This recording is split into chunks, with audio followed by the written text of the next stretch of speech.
Hello hello hello hello प्यारे बच्चों। I hope आप सभी अपने घर में हैं और बहुत अच्छे से पढ़ाई कर रहे हैं। और जे एडवांस के सफ़र में हम सारे टीचर्स अब आपके साथ हैं। अगर आप इन केस कहीं पर भी पढ़ रहे हैं, आपको लग रहा है कि सर जेई मेंस निकाल लिया है, अच्छा स्कोर भी कर लिया है, लेकिन अभी जे एडवांस की प्रिपरेशन उतने अच्छे लेवल से नहीं चल पा रही है, या फिर मुझे वो एक्सपेक्टेड और वो एंटिसिपेटेड प्रॉब्लम्स चाहिए जिनके जे एडवांस में आने की प्रोबेबिलिटी मैक्सिमम है ना। तो हम लोगों ने जैसा कि आपको लॉन्चिंग के टाइम में भी बताया था कि इन लेक्चर्स के थ्रू, इस सीरीज के थ्रू हम लोग आपको क्या क्या देने वाले हैं, जो जे एडवांस की मोस्ट एंटिसिपेटेड प्रॉब्लम्स हैं जिनके आने के चांसेस मैक्सिमम है, उस टाइप के प्रोफाइल हम लोगों ने यहाँ पर कवर किए हुए हैं। तो लिमिटेड प्रॉब्लम्स के थ्रू हम आपको जो मोस्ट इंपॉर्टेंट क्वेश्चंस हैं, जिन पर क्वेश्चन बनने के चांसेस हैं, जिस पर पहले कभी बने थे, या कोई बहुत प्यारा सा कंसेप्ट, बहुत प्यारा सा कंसेप्ट है जिसको बच्चों को पता होना चाहिए, तो उस तरह की चीजें भी हम लोग यहाँ पर लेकर आएंगे, है ना। और आपसे बस हमारी एक्सपेक्टेशन क्या है, आपसे एक्सपेक्टेशन ये है कि आप सिंसियरली पूरे लेक्चर को गो थ्रू करें, अच्छे से देखें, और सिर्फ देखें ही नहीं, आप प्रॉपर तरीका पढ़ने का ये होना चाहिए कि आप प्रॉपर पेपर पेंसिल वगैरह पेन लेके बैठें, और सबसे पहले जो भी क्वेश्चंस आपको स्क्रीन में दिखता है ना, उसको आप रिवाइज करके बैठे। शेड्यूल आपके पास पहले से आ जाता है, तो जो थ्योरी पार्ट रहेगा, जैसे वेक्टर्स है, 3D है, कॉम्प्लेक्स नंबर है, प्रोबेबिलिटी है, तो लेक्चर नोट्स वाले जो क्वेश्चंस हैं, मतलब लेक्चर वाला जो थ्योरी वाला पार्ट है, उसको आपको थोड़ा सा पढ़ने के बैठना है ना, और फिर इन क्वेश्चंस को ट्राई करना होगा। और हम जो भी थ्योरी वाला पार्ट इन क्वेश्चंस में यूज होगा, तो उसको टाइम टू टाइम यहाँ पर बताते रहेंगे। आपसे बस हमारी एक्सपेक्टेशन यही है कि आप लोग थोड़ा सा थ्योरी वाला टच लेकर बैठें, और फिर देखिए आपको कितना मजा आता है ना। आपको ऐसा कहीं भी नहीं लगने वाला है कि आपकी जेई एडवांस की प्रिपरेशन हल्की चल रही है। अगर आप इस सीरीज के थ्रू गो थ्रू करते हैं, तो आपको बहुत से नए क्वेश्चंस आपको मिलेंगे जो आपको मार्केट के सोर्सेस में दिखाई नहीं देते हैं, है ना। तो वो नए क्वेश्चंस आपको करने को मिलेंगे, प्लस नए भी होंगे। उसके साथ साथ इंपॉर्टेंट बात यह है कि उनमें प्रोफाइल बहुत अच्छा कवर होगा, उनके आने के चांसेस मैक्सिमम होंगे, और करने के बाद आपको मजा आएगा, है ना। तो पूरी पॉजिटिव एनर्जी के साथ, पूरे जोश के साथ, पूरे जुनून के साथ जे एडवांस की प्रिपरेशन में लग जाना है, और मान लेना है कि यार जे एडवांस को फोड़ के आना है। ठीक है बच्चों, तो चलिए जर्नी स्टार्ट करते हैं आज की। आज है अपना लेक्चर वेक्टर्स पर, है ना। वेक्टर्स जो है बहुत ही अच्छा टॉपिक है, बहुत ही इंटरेस्टिंग टॉपिक है, और एक तरह से बोलूँ तो स्कोर करने वाला टॉपिक है, वेटेज वाला टॉपिक है। इसमें आप मेहनत करेंगे तो होपफुली आप बहुत अच्छा क्वेश्चंस जो भी आएंगे आप अच्छे से कर पाएंगे, कि बहुत डिफिकल्ट क्वेश्चन नहीं आते, आसानी से बनने वाले क्वेश्चंस आते हैं। ठीक है बच्चों, तो चलिए भाई स्टार्ट करते हैं। पहला क्वेश्चन ये रहा स्क्रीन पर, ठीक है। अब मैं थोड़ी देर के लिए हट जाता हूँ, आप लोग क्वेश्चन रीड कर लें, और एक बार अपने अटेम्प्ट जरूर दें, खुद से जरूर ट्राई करें, ऑप्शन निकालें, फिर वीडियो को पॉज करें, फिर उसके बाद देखें कि हाँ भाई सर ने इसका क्या सोल्यूशन बताया है, आंसर्स क्या क्या हैं। ठीक है बच्चों, चलिए भाई डिस्कस करते हैं। क्या बोला है, x and y are two non zero vector such that mod of x plus y equals to mod of x minus two y. सिर्फ इतना बोला, एक्स और वाई क्या है, नॉन जीरो वैक्टर हैं। इसका मतलब मॉड एक्स मॉड वाई दोनों जीरो नहीं है, और एक वेक्टर इक्वेशन को सेटिस्फाई करते हैं, ऐसा कुछ बोला है कि mod of x plus y equals to mod of x minus two y first of all. और यहाँ पर भी बोला है x and y are non zero vectors. It means that कि यहाँ के थ्रू ये बोलना चाहते हैं कि मॉड ऑफ एक्स कैसा होगा, नॉन जीरो, और मॉड ऑफ वाई भी कैसा है, non zero. Non zero vectors हैं, और इस रिलेशन को सेटिस्फाई करते। अब नीचे ऑप्शंस दे रखे, इनको चेक करना है। तो वेक्टर्स में कभी भी मॉड का क्वेश्चन दिखता है तो जनरली हम लोग क्या करते हैं, स्क्वायर करके स्टार्ट लेते हैं। तो यहाँ पर वही काम कर रहा हूँ मैंने इसका स्क्वायर कर लिया, है ना। Mod of A plus b का स्क्वायर क्या होता है, मॉड ए स्क्वायर, मॉड ए square plus mod B square plus 2 times ए डॉट बी, यहां पर आ जाएगा। राइट साइड भी फॉर्मूला लगा दीजिए, राइट साइड क्या आएगा, मॉड ए square plus mod B square, है ना, minus 4 times x dot Y, है ना। आई थिंक पहली लाइन तो यही किया आपने। आपको ही पता, मॉड कभी पिक्चर में दिखाई दे तो स्क्वायर करके गेम स्टार्ट करते। मॉड एक्स स्क्वायर से मॉड एक्स स्क्वायर कैंसिल कर दिया, 3 मॉड वाई स्क्वायर, इसको उधर स्विच कर देते हैं, 3 times mod y square equal to क्या आ जाएगा, 6 टाइम्स एक्स डॉट वाई, ऐसा कुछ आ गया। तो 3 से डिवाइड दे देते हैं, तो पहला रिलेशन आ गया पिक्चर में, 2 times x dot y, 2 times x dot y equals to mod y square.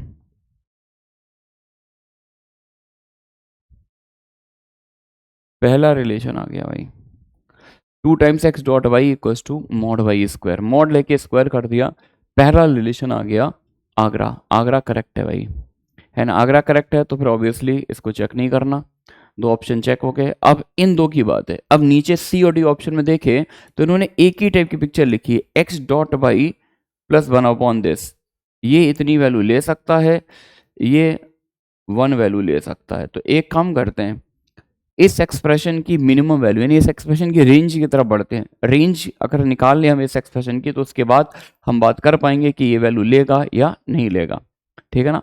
तो इस एक्सप्रेशन को फॉर द टाइम बीइंग मैंने ई कॉल किया है, इस एक्सप्रेशन को क्या कॉल किया है, ई कॉल किया है। Let E equal to x dot y plus 1 upon mod y square plus 2, है ना, ये कॉल किया है। अच्छा एक काम और कर लेते हैं, जैसे ये एक्स डॉट बाई ये मॉड वाई स्क्वायर है, दोनों में एक रिलेशन निकाल ही लिया है, तो एक वेरिएबल में लिया है, जिससे अगर इन केस थोड़ी बहुत कैलकुलस इन्वॉल्व हो तो वो भी हम अप्लाई कर पाएँ, एलजेब्रा इन्वॉल्व हो तो एलजेब्रा भी यूज़ कर पाएँ, ठीक है ना। तो एक्स डॉट वाई को मैंने यहाँ से यूज़ कर लिया, एक्स डॉट वाई को mod y square by 2, mod y square by 2 plus 1 upon mod y square plus 2, ठीक है ना। अच्छा मॉड वाई स्क्वायर, अब ये पूरा एक्सप्रेशन मॉड वाई स्क्वायर में दिख रहा है, तो एक काम और कर लेते हैं, लेट मॉड वाई स्क्वायर को हमने कुछ बोल दिया, मॉड वाई स्क्वायर को टी बोल दिया, मॉड वाई स्क्वायर को क्या बोल दिया मैंने, टी,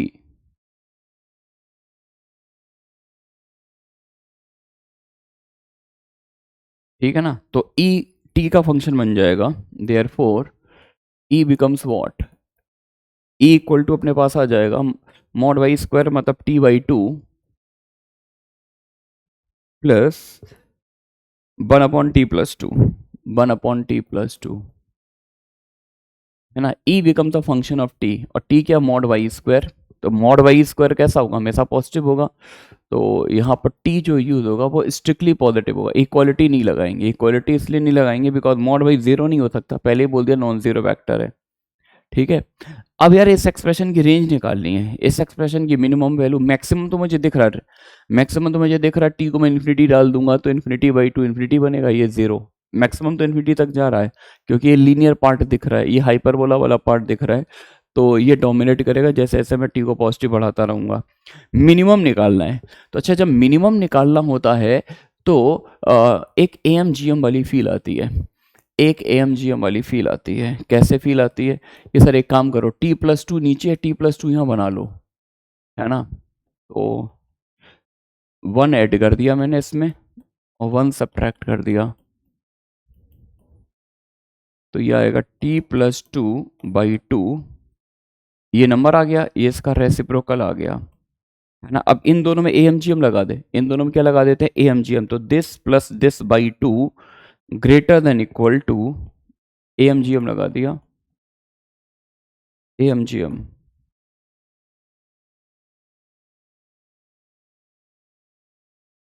AMGM लगा दिया है मैंने यहाँ पर, तो greater than equal to 2 times t plus 2, अच्छा 1 ऐड किया है और 1 सब्ट्रैक्ट भी करना पड़ेगा, यहाँ पे -1 और कर देता हूँ मैं, रुक जाओ ऐसे ही लिखता हूँ, यहाँ पर आ जाओ,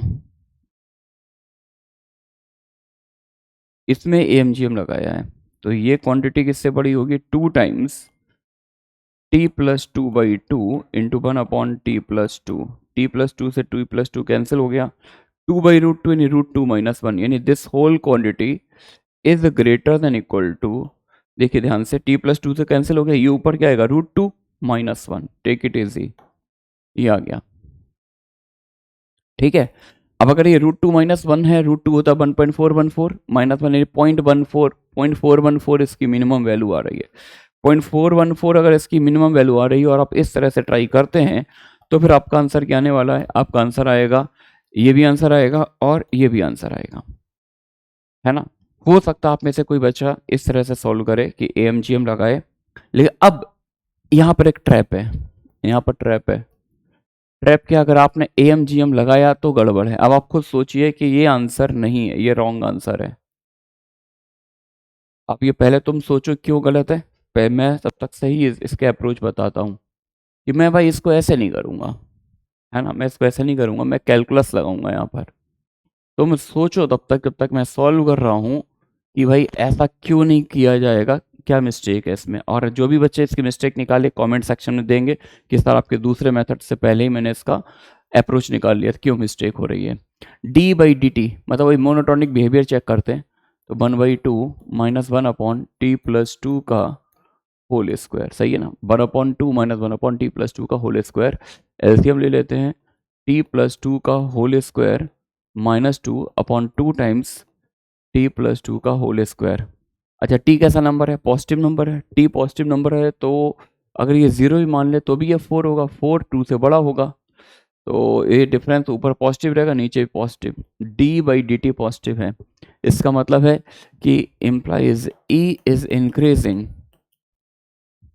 for t greater than 0। Positive t में e का ग्राफ इंक्रीज करेगा, ठीक है ना।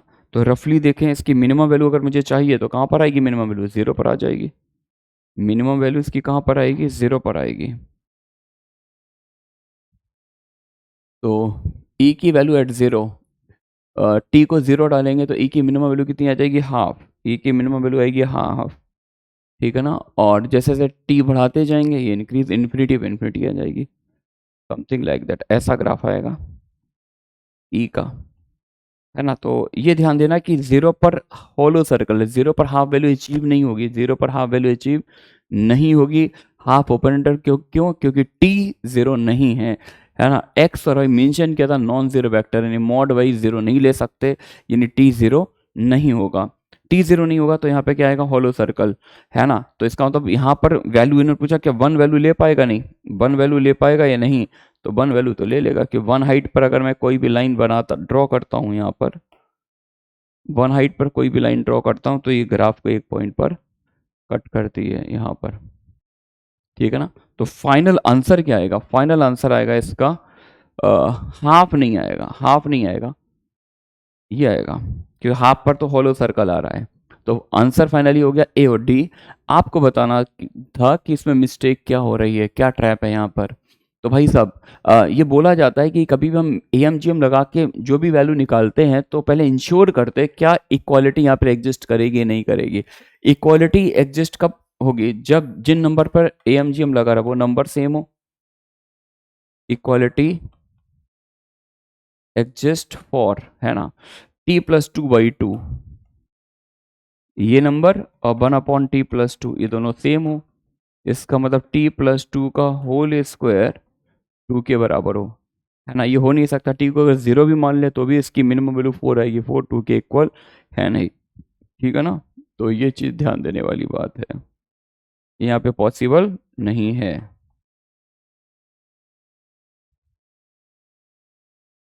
ठीक है ना।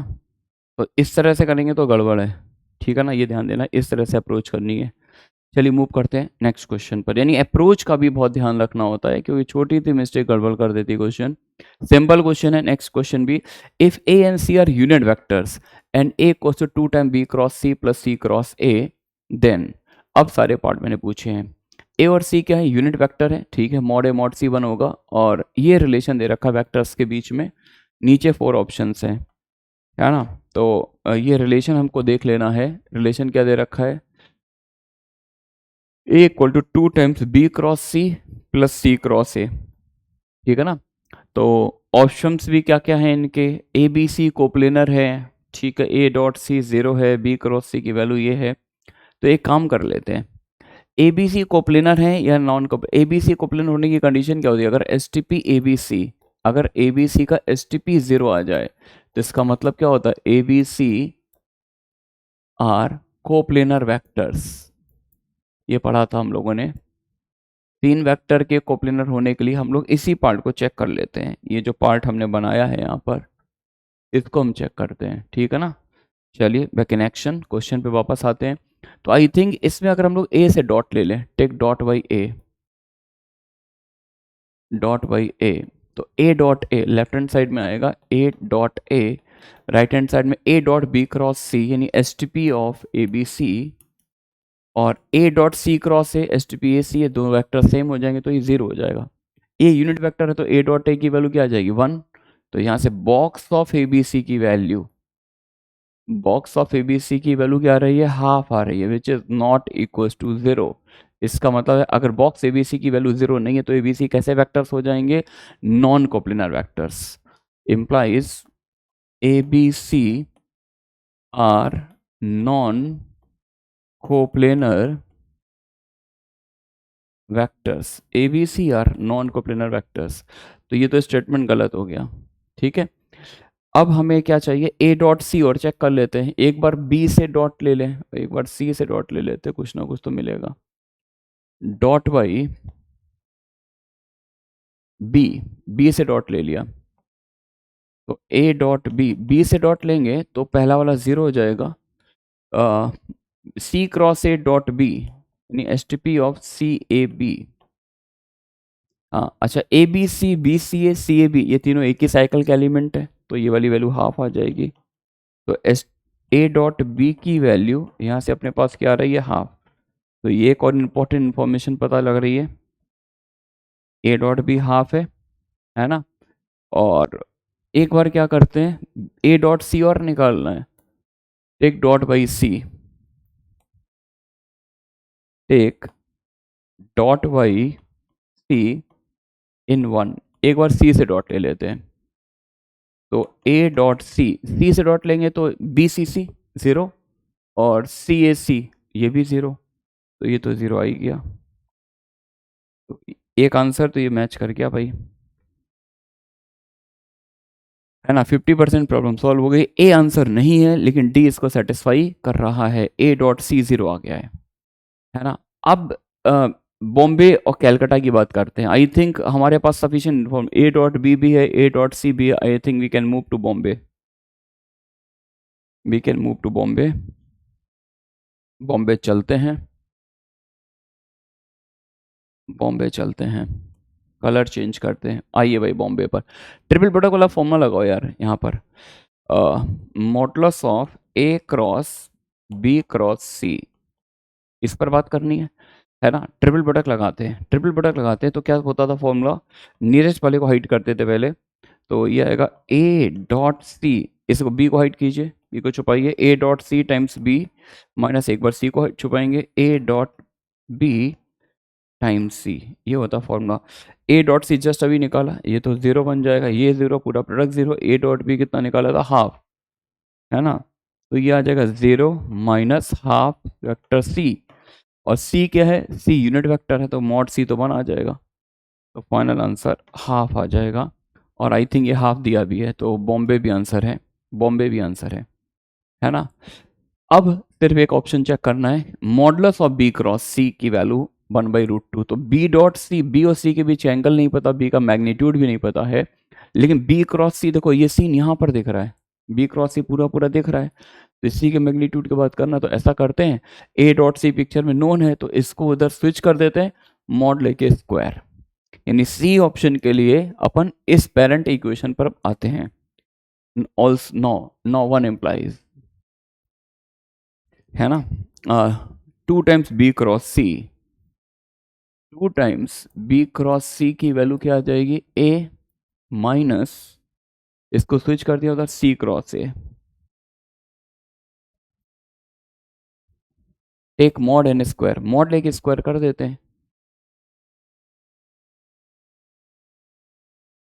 एक मॉड एन स्क्वायर, तो 4 times modulus of B cross C का whole square equal to mod A square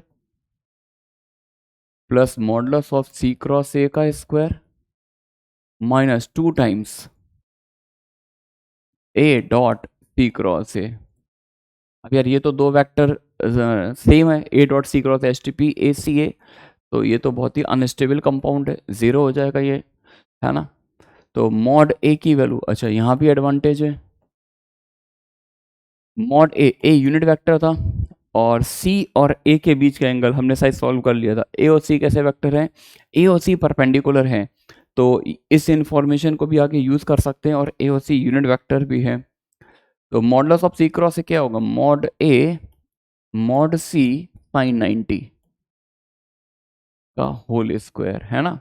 और ये तो जीरो हो ही गया, तो 1 plus mod a 1 mod b 1 mod c 1 sine 91। तो इसका मतलब हो गया modulus of B cross c whole square 2/4 मतलब 1/2। तो modulus of B cross c कितना आएगा? 1/√2।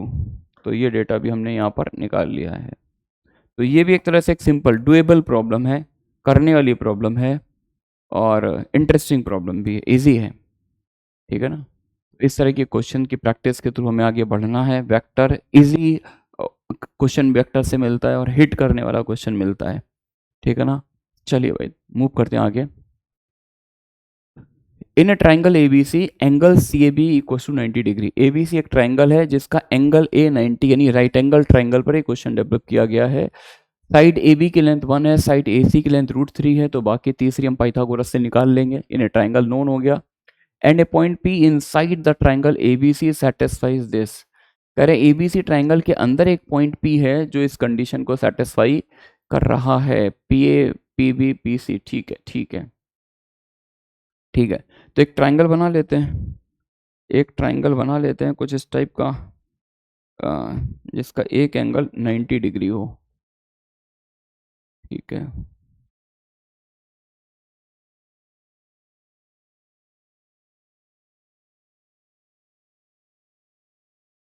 ठीक है भाई,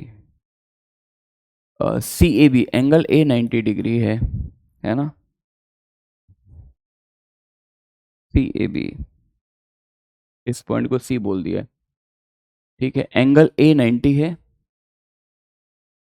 ये 90 डिग्री है। ए बी साइड की लेंथ 1 है, ए सी साइड की लेंथ √3 है।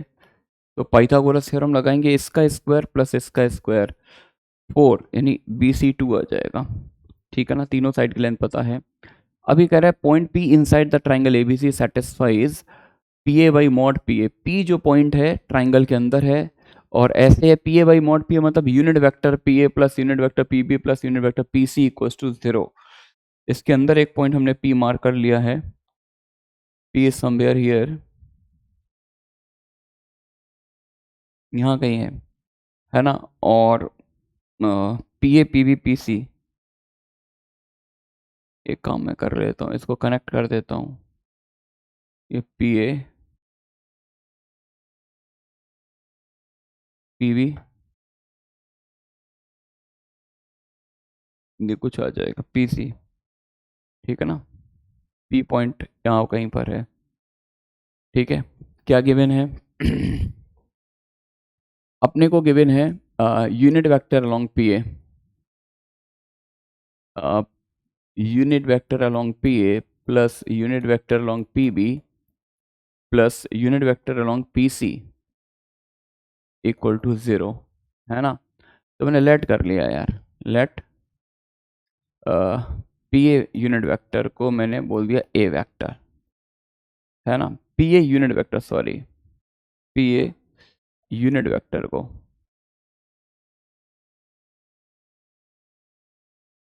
वेक्टर ए, पी बी को बोल दिया वेक्टर बी और पी सी यूनिट वेक्टर को, मतलब ये जो तीन यूनिट वेक्टर का सम 0 आ रहा है, इनमें से एक को वेक्टर ए, एक को वेक्टर बी, एक को वेक्टर सी बोल दिया। तो अपने को ये जो कंडीशन 1 गिवन है, तो इसका मतलब 1 कंडीशन कैसी आ जाएगी? A plus B plus C equals to 0 vector, A plus B plus C equals to 0 vector, ये कंडीशन आ जाएगी, है ना। इसके अलोंग एक यूनिट वेक्टर होगा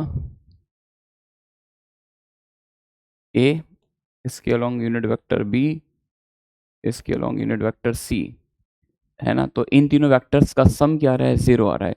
अच्छा, इन तीनों का सम 0 है तो एक काम कर सकते हैं, देखो मुझे एक तरह से पी ए पी बी पी सी ये लेंथ चाहिए, ये लेंथ, इन तीनों की लेंथ निकालनी है। इन्फॉर्मेशन सिर्फ इतनी है मेरे पास सिर्फ ये इन्फॉर्मेशन है कि एक तो ट्राइंगल की साइड लेंथ मेरे पास है ओरिजिनल जो राइट एंगल ट्राइंगल उसकी साइड लेंथ है, और इन तीनों यूनिट वेक्टर्स का सम 0 वेक्टर मिल रहा है। तो एक काम करते हैं, अगर हम किसी तरह से ये एंगल निकाल पाए इनके बीच का, है ना, तो ये एंगल आ गया अपने पास, तो फिर हम इन साइड लेंथ पर कुछ वर्क कर सकते हैं by using some basic trigonometry. ठीक है ना, तो एक काम किया मैंने, तो ये एक अच्छा क्वेश्चन बोलेंगे, ये एक जेई एडवांस लेवल का परफेक्ट क्वेश्चन है। अगर जेई एडवांस में एक अच्छा क्वेश्चन आता है, क्वालिटी क्वेश्चन, तो वो कुछ इस टाइप का हो सकता है। तो ये समझ ले, क्वालिटी क्वेश्चन इज दिस, है ना। तो a प्लस बी, एक वेक्टर को शिफ्ट कर दिया, take mod and square, take mod and square. तो mod A square 1 plus mod B square 1 plus 2 mod A mod B, और इसको मैंने अल्फा बोल दिया या थीटा 1 बोल दिया, ठीक है ना। 1 plus 1 plus 2 cos theta 1, mod A mod B cos theta 1, mod C का स्क्वायर 1 आ गया, तो 1 से 1 कैंसिल हो गया, इम्प्लाइज कॉस थीटा 1 कितना आ गया, कॉस थीटा 1 आ जाएगा माइनस हाफ। तो इसका थीटा 1 की वैल्यू कितनी आ गई, 2 पाई/3, 120 डिग्री आ गया। थीटा 1 कितना आ गया, 120 डिग्री, है ना। थीटा 1 120 डिग्री आ गया। सिमिलरली ये 120 आया, अगर मैंने बी को इधर स्विच किया होता, ए और सी इधर रखा होता, और फिर मॉड लेके स्क्वायर करते, तब भी वही थीटा 2, यानी ये अगर थीटा 1 है, ये थीटा 2 एंगल है, और ये थीटा 3 एंगल है। तो सिमिलरली हम बोल देंगे, मतलब a plus B equal to minus C, क्या ऐसे b plus C equal to minus A, take mod and square, theta 2 और थीटा 3 ये भी क्या आएंगे 120 डिग्री, यानी p एक स्पेशल पॉइंट हो गया, p एक स्पेशल पॉइंट हो गया जो ट्राइंगल के इंटीरियर में और सभी से 120 डिग्री एंगल बना रहा है। इसको एक तरह पढ़ेंगे आप, फॉर्मेट पॉइंट भी बोलते हैं, खैर उससे मतलब नहीं है क्या बोलते हैं, आप तो अपना टारगेट याद रखें। अब ये एंगल नोन हो गया, अब क्या है, ए बी से राइट एंगल ट्राइंगल है जिसकी सारी साइड्स पता है, पी इसके इंटीरियर में पॉइंट है, और इस तरह से है कि ये सारे एंगल 120 हैं, ये भी 120, ये भी 120, ये भी 120। अब करना क्या, मुझे ये लेंथ चाहिए, पी ए लेंथ कितनी है, पी बी, क्योंकि वही लेंथ पर ही क्वेश्चन है ना। तो ये एंगल पता, ये सामने वाली साइड पता, एक काम करते हैं, इन लेंथ को कुछ एज्यूम कर लेते हैं, इसको कुछ एक्स लेट कर लेते हैं, इसको वाई, इसको जेड। तो एक बार यहाँ पे कोसाइन फॉर्मूला लगा के एक रिलेशन निकल आएगा, है ना। लेट, नेक्स्ट पेज पे चलते हैं, लेट, ये वाली लेंथ मैंने लेट कर ली, मॉड पी ए की लेंथ एक्स, ये वाई लेट कर ली, और ये लेंथ जेड लेट कर लिया मैंने, एक की लेंथ एक्स, ये वाई, एक जेड, यूजिंग कोसाइन फॉर्मूला, है ना। एक बार इसमें कोसाइन फॉर्मूला लगा देते हैं, using cosine formula.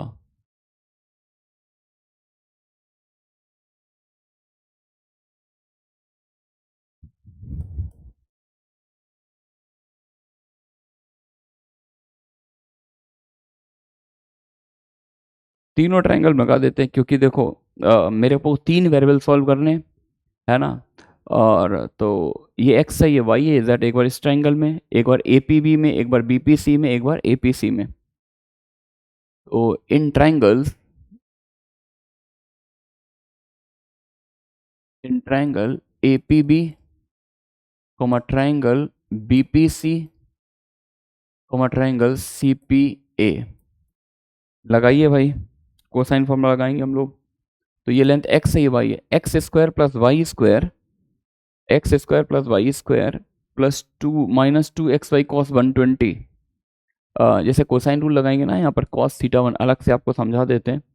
Cos theta 1 जब आप लगाओगे, कॉस थीटा 1 क्या होगा, x square plus Y square minus 1 square upon 2xy, ये होगा ना, ठीक है ना। तो इसको 10 स्विच कर देते हैं, तो X square plus Y square minus 1 equal to क्या हो जाएगा, 2xy, ठीक है ना।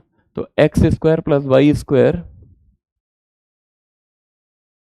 रिजल्ट आ जाएगा अपने पास, कोसाइन फॉर्मूला लगाइए, X square plus Y square, एक काम कर लेता हूँ, चलो ठीक है, कॉपी नहीं किया मैंने, x square plus Y square, इधर देखना जरा, कॉस थीटा 1 माइनस हाफ होगा, यहाँ पर 2 से 2 कैंसिल हो गया, तो ये माइनस एक्स वाई को उधर स्विच कर दो, plus x square plus Y square plus x y, equal to 1 square, है ना, एक्स और वाई में लगा दिया। अब वाई और जेड में लगाओ तो y square plus Z square plus Y z, क्योंकि इसमें ये भी माइनस हाफ बनेगा। बस यहाँ पर जब इस ट्राइंगल में लगाएंगे तो 1 स्क्वायर आया, इस वाले ट्राइंगल में सामने वाली साइड का स्क्वायर आया, इस वाले ट्राइंगल में 2 स्क्वायर आएगा, इस वाले ट्राइंगल में √3 का स्क्वायर, यानी वाई और जेड में आएगा 2 का square, y square plus Z square plus Y z equal to 2 का स्क्वायर। एंड एक बार इसमें लगा दो, जेड और एक्स में लगा दो, तो इसके सामने वाली साइड √3 लेंगे। एंगल तीनों में कितने, 120, है ना, तो z square plus x square plus x z equal to √3 का स्क्वायर। ठीक है, चलिए भाई, तो मूव करते हैं यहाँ से आगे। तो क्या क्या मिल गया, इसको मैंने 1 बोल दिया है, इसको 2 बोल दिया है, इसको 3 बोल दिया है। ठीक है, क्लियर। और एक और काम कर सकते हैं, एक और काम कर सकते हैं, साइड लेंथ का एक अच्छा यूज जो हम लोग जूनियर क्लासेस में भी क्वेश्चंस में किया करते थे कि वे ट्राइंगल की तीनों साइड पता है, तो एक बार इस ओरिजिनल ट्राइंगल का एरिया निकालेंगे, है ना, हाफ बेस इनटू हाइट से, और एक बार इस ट्राइंगल को 3 छोटे छोटे ट्राइंगल से बना हुआ मान लें कि area of triangle APB plus area of triangle BPC plus area of triangle APC, तो यहां से एक और कनेक्शन मिलेगा। Also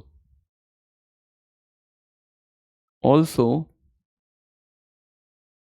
area of triangle ABC equal to area of triangle APB plus area of triangle APB BPC plus area of triangle TPA, है ना। तीनों triangle का अलग अलग एरिया निकाल के ओरिजिनल ट्राइंगल से अगर इक्वेट करते हैं तो एक और सिमिलर रिजल्ट आपको पिक्चर में दिख रहा होगा। तो दिस टुगेदर विद दिस अगर अपन सॉल्व करेंगे तो बेसिकली हमें एक्स वाई जेड निकालना है। आप कहीं से 3 इक्वेशन तो सफिशिएंट थी, लेकिन सफिशिएंट तो है यार, लेकिन यहाँ से जो इन्फॉर्मेशन मिल रही है ना, x square plus Y square plus Z square plus अगर मैं इनको ऐड कर दूँ plus x Y plus Y z plus z x, है ना, 2 अलग अलग टाइम के टर्म दिख रहा है। अगर मैं इसको सब्ट्रैक्ट भी करूंगा तो भी थोड़ा सा मुझे दिख रहा है, कभी गड़बड़ गड़बड़ सा दिख रहा है। और अगर मैं ये इन्फॉर्मेशन लगाता हूँ तो something meaningful, triangle a B c right angle triangle, half into 1 into √3, base 1 हो गया ये √3, तो half into 1 into √3 equal to triangle APB का एरिया। ट्राइंगल की 2 साइड पता हो, बीच का एंगल पता हो, व्हेन 2 साइड और इंक्लूडेड एंगल पता हो तो ये फॉर्मूले देखो एसओटी में याद रखने, half b c sine a, तो हाफ ये x into y into sine 120, तो हाफ ये आएगा एक्स इंटू वाई साइन 120, एक आएगा वाई जेड साइन 120, और एक बार साइड लेंथ जेड और एक्स होंगी, लेकिन एंगल तीनों में सेम है, ये हमने निकाल लिया। This is the beauty part of the problem. अच्छा, साइन 120 कितना होता है, √3/2 होगा, तो √3 से √3 भी कैंसिल कर देंगे, तो यहाँ से एक और ब्यूटीफुल रिलेशन आ गया जो हमारी हेल्प करेगा solving, x Y plus Y z plus z. देखो √3/2 होगा, इसका 2 इधर स्विच कर दो, और अब देखो इस पिक्चर को, है ना, एक काम करते हैं, इसको 2 बोलते हैं, ये 3, ये 4 और ये वाली इक्वेशन 5।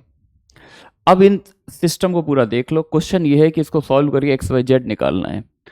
अब तुम बोलोगे सर अब तो ये लेफ्ट हैंड गेम है, अब तो not a big deal, reverse shot भी लगा सकते हैं रोहित शर्मा की तरह, इसमें नॉट ए बिग डील, कुछ खास बात बची नहीं है सर। एक काम करते हैं यार, इन तीनों को एक बार ऐड कर लें क्या, 2 + 3 + 4 implies 2 + 3 + 4 implies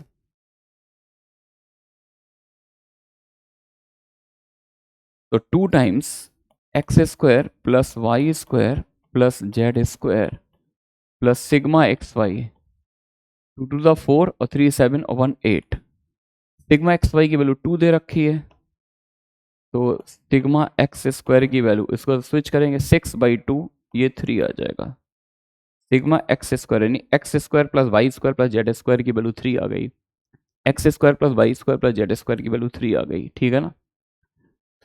ठीक है भाई, लेकिन अभी भी अगर इसको सब्ट्रैक्ट करेंगे तो फिर से कुछ तो गड़बड़ होगी होगी, क्योंकि माइनस जेड स्क्वायर 3 वेरिएबल आएंगे। एक काम करते इस सीन को अपेयर कराते, x square y square plus Z square की वैल्यू नोन है ना, मैं चाहता हूँ पिक्चर में ये सीन आए, पिक्चर में ये सीन चाहिए मुझे, तो मैंने एक काम किया, इन दोनों को ऐड कर दिया, 2 + 3 implies 2 + 3 implies तो देखो X square plus Y square plus Z square, ये तो 3 बन गया, plus Y square plus x Y plus Y Z, इसको ऐड किया तो 2 टू द 4 वन 5 आ गया, है ना। 3 सब्ट्रैक्ट कर देंगे 2 टाइम्स, यानी वाई कॉमन ले लिया, Y into X by X Z, हाँ X plus Y plus Z, 5 - 3 2 आ गया। ठीक है, एक इंफॉर्मेशन ये मिल गई मीनिंगफुल। चलिए भाई आगे मूव करते, 2 + 3 कर लिया, एक बार 3 + 4 कर लो, आई थिंक इसी से कहानी आगे बढ़ेगी। 3 + 4 इम्प्लाइज 3 और 4 को ऐड करेंगे तो X square plus Y square plus Z square, यानी 3 plus Z square, 3 + Z square, अच्छा जेड कॉमन ले लें भाई, बिल्कुल सेम 3 बन रहा है, X plus Y plus Z equal to 3 + 4 7 हो जाएगा, है ना। और 3 - 7, 3 - 7 सब्ट्रैक्ट कर देते हैं 4 आ जाएगा, तो यानी यहाँ से आएगा Z times X plus Y plus Z equal to Z times X plus Y plus Z equals to 4।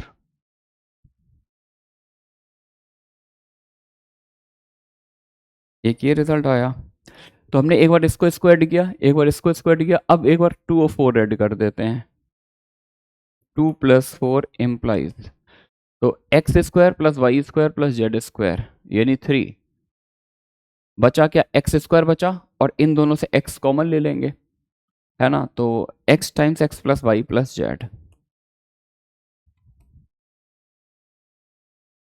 ये कितना है 3 + 1 आएगा 4, 3 + 1 देख लो 4 आ गया, है ना। 3 स्विच कर देते हैं, पहले ही बोला था ब्यूटीफुल प्रॉब्लम, एलिगेंट प्रॉब्लम, मतलब करने में मजा आ जाए, ये थोड़ा और टिग्नोमेट्री भी है, वेक्टर तो है ही सही, एक्स टाइम्स, और आजकल कुछ एक आध क्वेश्चन ऐसे आते भी हैं जो जिसमें different different multiple topics involve होते हैं, ये आ गया भाई, ये कुछ कहानी आ गई यार। अभी तक जो भी सॉल्विंग की, टिग्नोमेट्री लगाई, एरिया यूज किया हमने, वेक्टर भी लगाया, तो ये 3 रेक्टेंगल देखो, ये वाला रेक्टेंगल, ये रेक्टेंगल, ये रेक्टेंगल, अपना टारगेट रिकॉल कर लो क्या क्या चाहिए, मतलब ये एक्स है, ये वाई है, जेड, एक्स वाई जेड की वैल्यू चाहिए आपको, तभी आप निकाल भी पाओगे। तो एक काम करें, अगर हम तीनों का रेशियो देखें, x:y:z, है ना, तो यहाँ से हमें समझ में आ रहा है, अगर मैं कलर चेंज करूँ और बोलूँ कि इन तीनों रेक्टेंगल से अपन एक बात बोल सकते हैं कि x, y और z का रेशियो क्या आ रहा है, x plus Y plus Z से डिवाइड दे दो, 1:2:4 आ रहा है ना, और कहीं पर ये वैल्यू भी है, सिग्मा एक्स स्क्वायर की वैल्यू क्या दे रखी है, तो since X square plus Y square plus Z square 3 दे रखा है ना, तो x को k लेट कर लो, by 2k, Z 4k, k 2k 4k, तो ये आएगा k स्क्वायर प्लस 2k का स्क्वायर प्लस 4k का स्क्वायर इक्वल टू 3, तो k स्क्वायर इंटू 4 4 जा 16 प्लस 4 21, तो k की वैल्यू क्या आ जाएगी 1/6, 3/21, यानी 1/7, तो k की वैल्यू 1/√7 आ गई, है ना। तो देयर फोर x की वैल्यू कितनी आ गई, x की वैल्यू आ जाएगी, x था k 1/√7, y की वैल्यू कितनी आ जाएगी 1:2:4 था, y 2k था 2/√7, और z था 4k 4/√7, x का मतलब ये मॉड pa की वैल्यू आ गई, ये आ गया मॉड pb की वैल्यू, और ये आ गई मॉड पीसी की वैल्यू, मॉड पीए मॉड पीबी मॉड पीसी, ये तीनों पिक्चर में आ चुके हैं।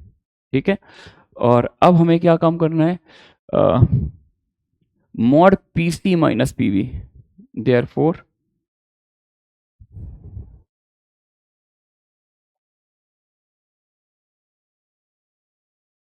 Therefore mod PC minus mod PB by mod पीए।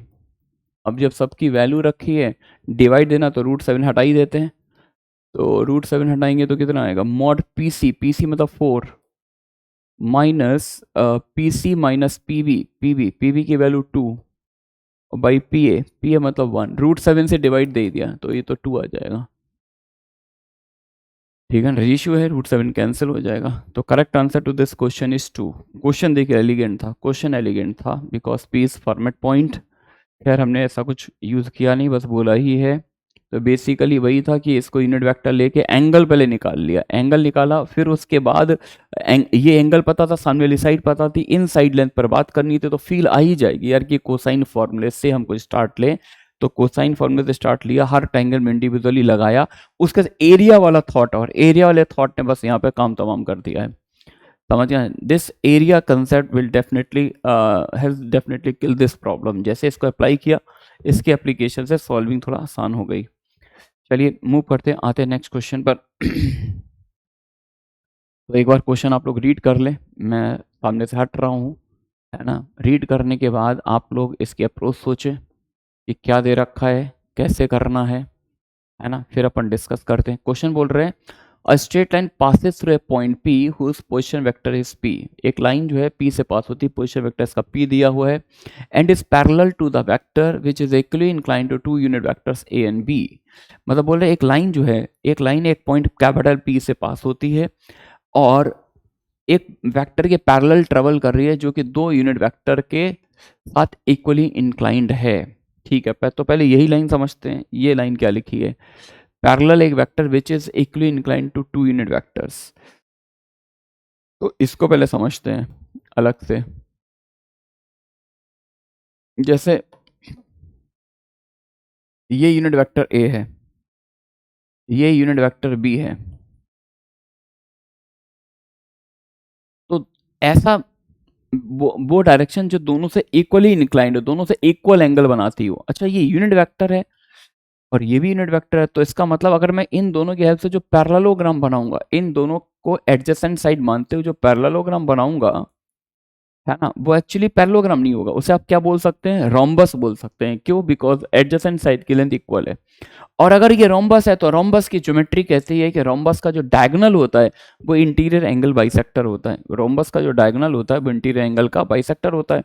ये वेक्टर ए है, ये वेक्टर बी है, तो डायगोनल के along vector parallelogram, law of vector addition, ये a प्लस बी होगा। लेकिन ये पिक्चर रोम्बस है बिकॉज ये लेंथ और ये लेंथ बराबर है, तो ये एंगल और ये एंगल भी इक्वल होगा, है ना। रोम्बस और स्क्वायर में जो डायगोनल होता है वो इंटीरियर एंगल का बाइसेक्टर होता है। लेकिन अगर कोई पिक्चर पैरेललोग्राम है लेकिन वो पैरेललोग्राम है लेकिन वो रोम्बस नहीं है, तो उसका डायगोनल एंगल बाइसेक्टर नहीं होता। समझ गया ना।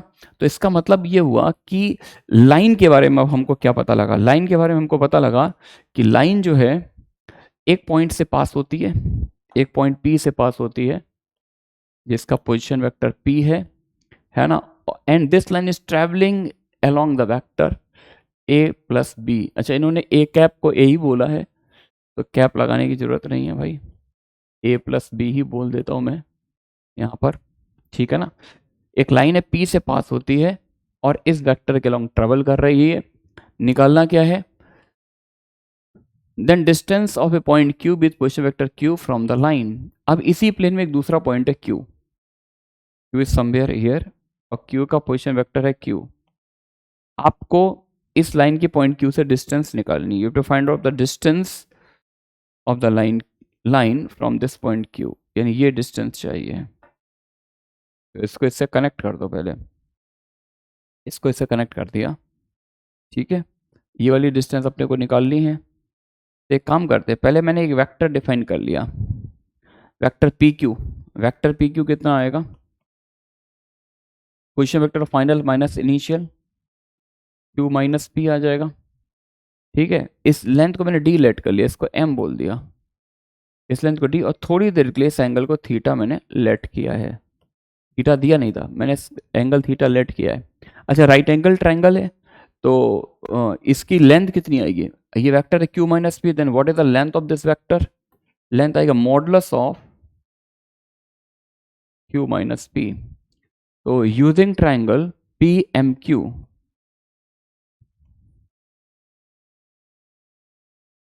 इस ट्रायंगल की बात करें तो एंगल के सामने वाली साइड परपेंडिकुलर निकालना है, ये हाइपोटेनियस है, तो perpendicular equal to hypotenuse sine theta.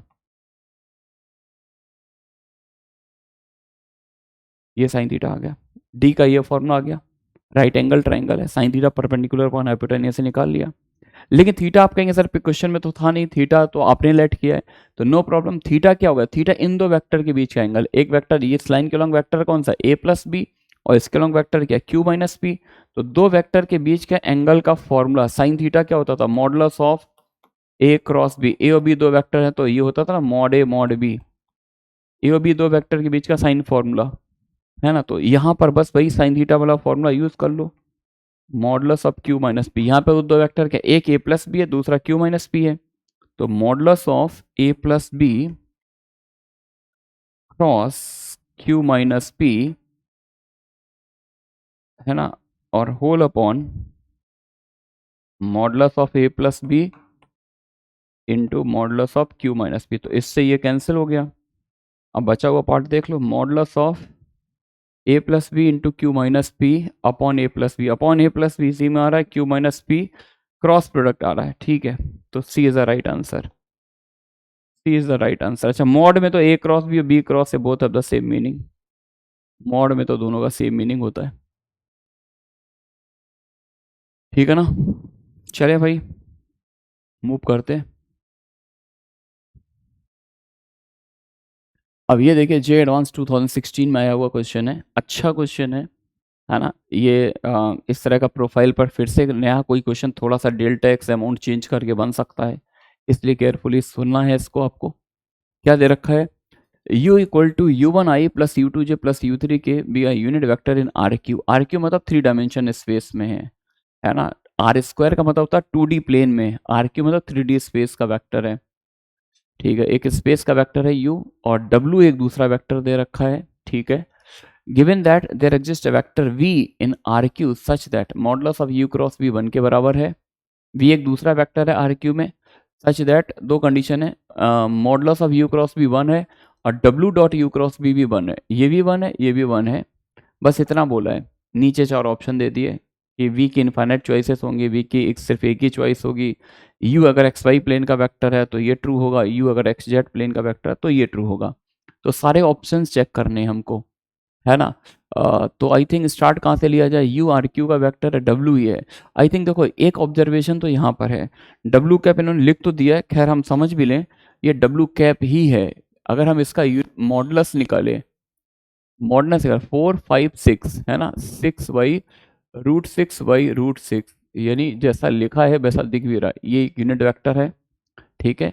और मॉडुलस ऑफ u क्रॉस भी 1 है, मॉडुलस ऑफ u क्रॉस भी 1 है, और दो कंडीशन ये भी दे रखी, इन दोनों कंडीशंस को बहुत ध्यान से देखना है, दिस टुगेदर विद दिस।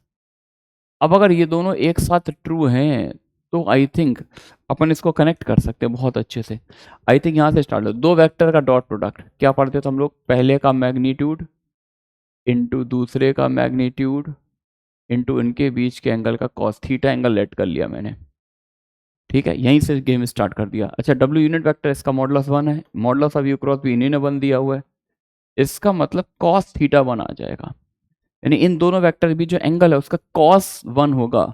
और थीटा की लिमिट क्या, दो वेक्टर के बीच एंगल की जो लिमिट्स होती है वो 0 से पाई होती है, तो 0 से पाई में कॉस की वैल्यू 1 सिर्फ एक ही बार होती है, theta equal to 0 degree. Theta 0 degree यानी इन दो वेक्टर के बीच का एंगल 0 डिग्री है, यानी दोनों लाइक पैरेलल वेक्टर है, लाइक पैरेलल है, और मैग्नीट्यूड भी इक्वल है भाई, इसका भी मैग्नीट्यूड 1 है इसका भी मैग्नीट्यूड 1 है, और इनके दोनों सेम डायरेक्शन के हैं। तो आई थिंक इन सारे ऑब्जर्वेशन को कलेक्ट करते हुए मैं सीधे बोल दूंगा कि W vector exactly equal to U cross V vector, कि दोनों का मॉडुलस सेम है, डायरेक्शन भी सेम है, इसका दोनों वेक्टर सेम सेम हो गए। तो ये बहुत ही इंपॉर्टेंट रिजल्ट हमने निकाला है यहाँ से, W cap equal to U cross V। ऐसा कोई ऑप्शन इन्होंने डायरेक्टली भी बनाया तो नहीं है ना। अब पहले तो ये देखते हैं कि पहले दो ऑप्शन इसी पर हैं कि V की चॉइसेस कितनी होंगी, V की कितनी चॉइसेस होंगी। तो देखो U तो एक फिक्स वेक्टर है, V एक वेरिएबल वेक्टर है, satisfying this condition U cross V equal to 1। तो यहां से चलते हैं, since modulus of u cross v1 दे रखा है, इसका मतलब है इसको एरिया ऑफ ट्राइंगल से अगर हम लोग कनेक्ट कर लें, एक ऐसा ट्राइंगल बना है जिसकी दो एडजेसेंट साइड्स वेक्टर u और वेक्टर v है, तो उस ट्राइंगल का एरिया कितना आएगा, हाफ, है ना। u फिक्स वेक्टर है, v वेरिएबल वेक्टर है, और v ऐसे वेरी करे जैसे ट्राइंगल का एरिया सेम रहे, यू फिक्स वेक्टर है, वी वेरिएबल वेक्टर है, लेकिन वी ऐसे मूव कर रहा सच दैट कि area of triangle remains constant. तो ये 9th क्लास वाला जो हम लोग थ्योरम पढ़ा करते थे, 9th क्लास में स्कूल में जो हम लोग थ्योरम पढ़ा करते थे कि triangles having the same base and same parallels are equal in area, पढ़ते थे ना।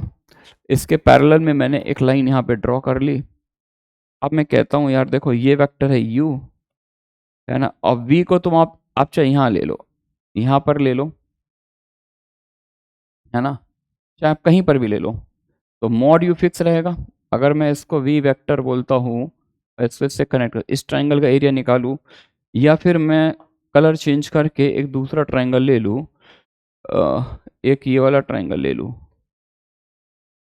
इसको ऐसे ज्वाइन करो, ये सब पढ़ा होगा यार, क्योंकि हाफ इंटू बेस सेम रहेगा, और ये लाइन इसके पैरेलल है, तो ये हाइट और ये हाइट सेम होगी। तो वो बी यानी कोई भी पॉइंट लेके उसको वेक्टर भी बोले, लेकिन एरिया ऑफ ट्राइंगल सेम रहेगा, एरिया ऑफ ट्राइंगल सेम रहेगा, समझ गए ना। तो there are infinitely many choices for such B के पास कितनी चॉइस आएंगी, इनफाइनाइट चॉइस, क्योंकि अगर हम पैरेलल लाइन ड्रॉ करें इसके पैरेलल और उसमें कहीं पर भी एक पॉइंट मार्क करके उसको वेक्टर बी बोले, तो बेस की लेंथ फिक्स रहेगी, और हाइट क्योंकि ये लाइन इसके पैरेलल है तो किसी भी पॉइंट पर मार्क करे हाइट सेम रहेगी, है ना। तो ये तो पार्ट सॉल्व हो गया, ठीक है। अब इनके क्वेश्चन क्या है, if U lies in the X Y plane then mod u1 और मॉड u2 बराबर होगा। तो ये हम चेक यहां से कर सकते हैं, तो w वेक्टर देखो नोन है, और u और v पर बात हमें करनी है, तो इसको 1 बोलते हैं। और अगेन w इक्वल टू क्या दे रखा था, u क्रॉस b, है ना। तो इफ u लाइज इन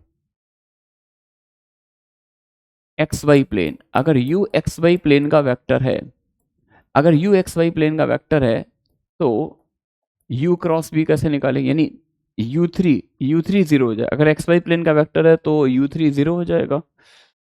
तो i j k u1 u2 zero, v का आ जाएगा v1 v2 v3, ठीक है, equal to i into u2 v3 minus j into ये वाला जीरो ये वाला जीरो, u1 v3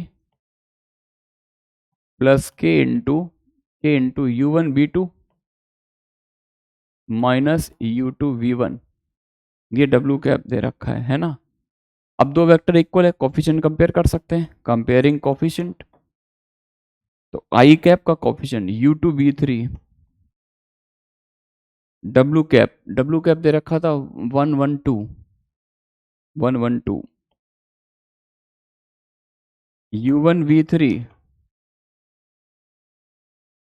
है ना, और u1 v2 minus u2 v1, ये आ जाएगा 2/√6, मतलब कंपेयर कर लिया, है ना। वही u अगर एक्स वाई प्लेन का वेक्टर है तो जेड कोऑर्डिनेट उसका जीरो कर दिया, और सेम ये जो रिलेशन हमने बहुत ही इंपॉर्टेंट निकाला था ऑब्जर्व करते हुए कि एंगल थीटा जीरो होगा, केवल उसी का यूज कर लिया फिर से, ये रही पिक्चर, ठीक है। इनके ऑप्शन क्या है, इनका कहना अगर एक्स वाई प्लेन का वेक्टर होगा तो मॉड u1 और मॉड u2 दोनों बराबर होगा, u1 u2 दोनों का मैग्नीट्यूड सेम होगा। u1 u2 चाहिए तो आई थिंक अपन इन दोनों पार्ट पे काम करें, किस पर काम करें, इन दो पार्ट पर, इसका डिवाइड लगा दें, तो u2/u1 इक्वल टू -1, इसका मतलब u1 और u2 दोनों का मैग्नीट्यूड सेम होगा।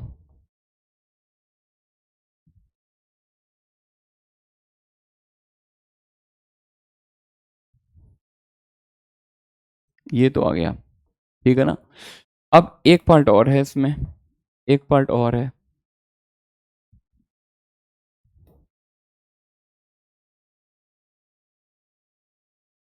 एक पार्ट और है। If U lies in the X Z plane, similar है बिल्कुल, एक्स जेड प्लेन पर है तो u2 जीरो हो जाए, बाई वाला कोफिशिएंट जीरो हो जाएगा। If U lies in X Z plane,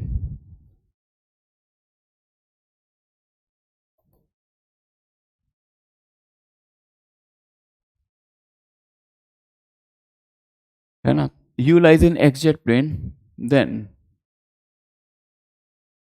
अब इसी रिलेशन से चलते हैं, w cap equal to i J K u1 xz पर है तो u2 वाला 0 हो जाएगा, v1 v2 v3, ऐसे समथिंग लाइक दैट। ठीक है, और अब लगाइए जरा आई कैप इंटू ये वाला 0 माइनस u3v2 माइनस जे ये वाला 0 u1v3 u1v3 minus u3b1 plus के इंटू ये कॉलम रो डिलीट करें u1b2 और ये w कैप के इक्वल चल रहा है, दो वेक्टर्स इक्वल हैं, कंपेयरिंग कोफिशिएंट्स। तो माइनस u3v2 माइनस 1/√6 और ये माइनस होगा तो u1v3 माइनस u3v1 ये भी माइनस 1/√6 और u1v2 ये 2/√6 है ना। पूछा क्या इन्होंने, u1 और u3 में कनेक्शन, u1 और u3 में कनेक्शन, u1 और u3, तो आई थिंक हमें इन दोनों का डिवाइड लगा देना चाहिए, इसका पहले और तीसरे का। u3/u1 equal to u3/u1 minus half, इसका मतलब 2 mod u3 equal to mod u1, 2 mod u3 equal to mod u1।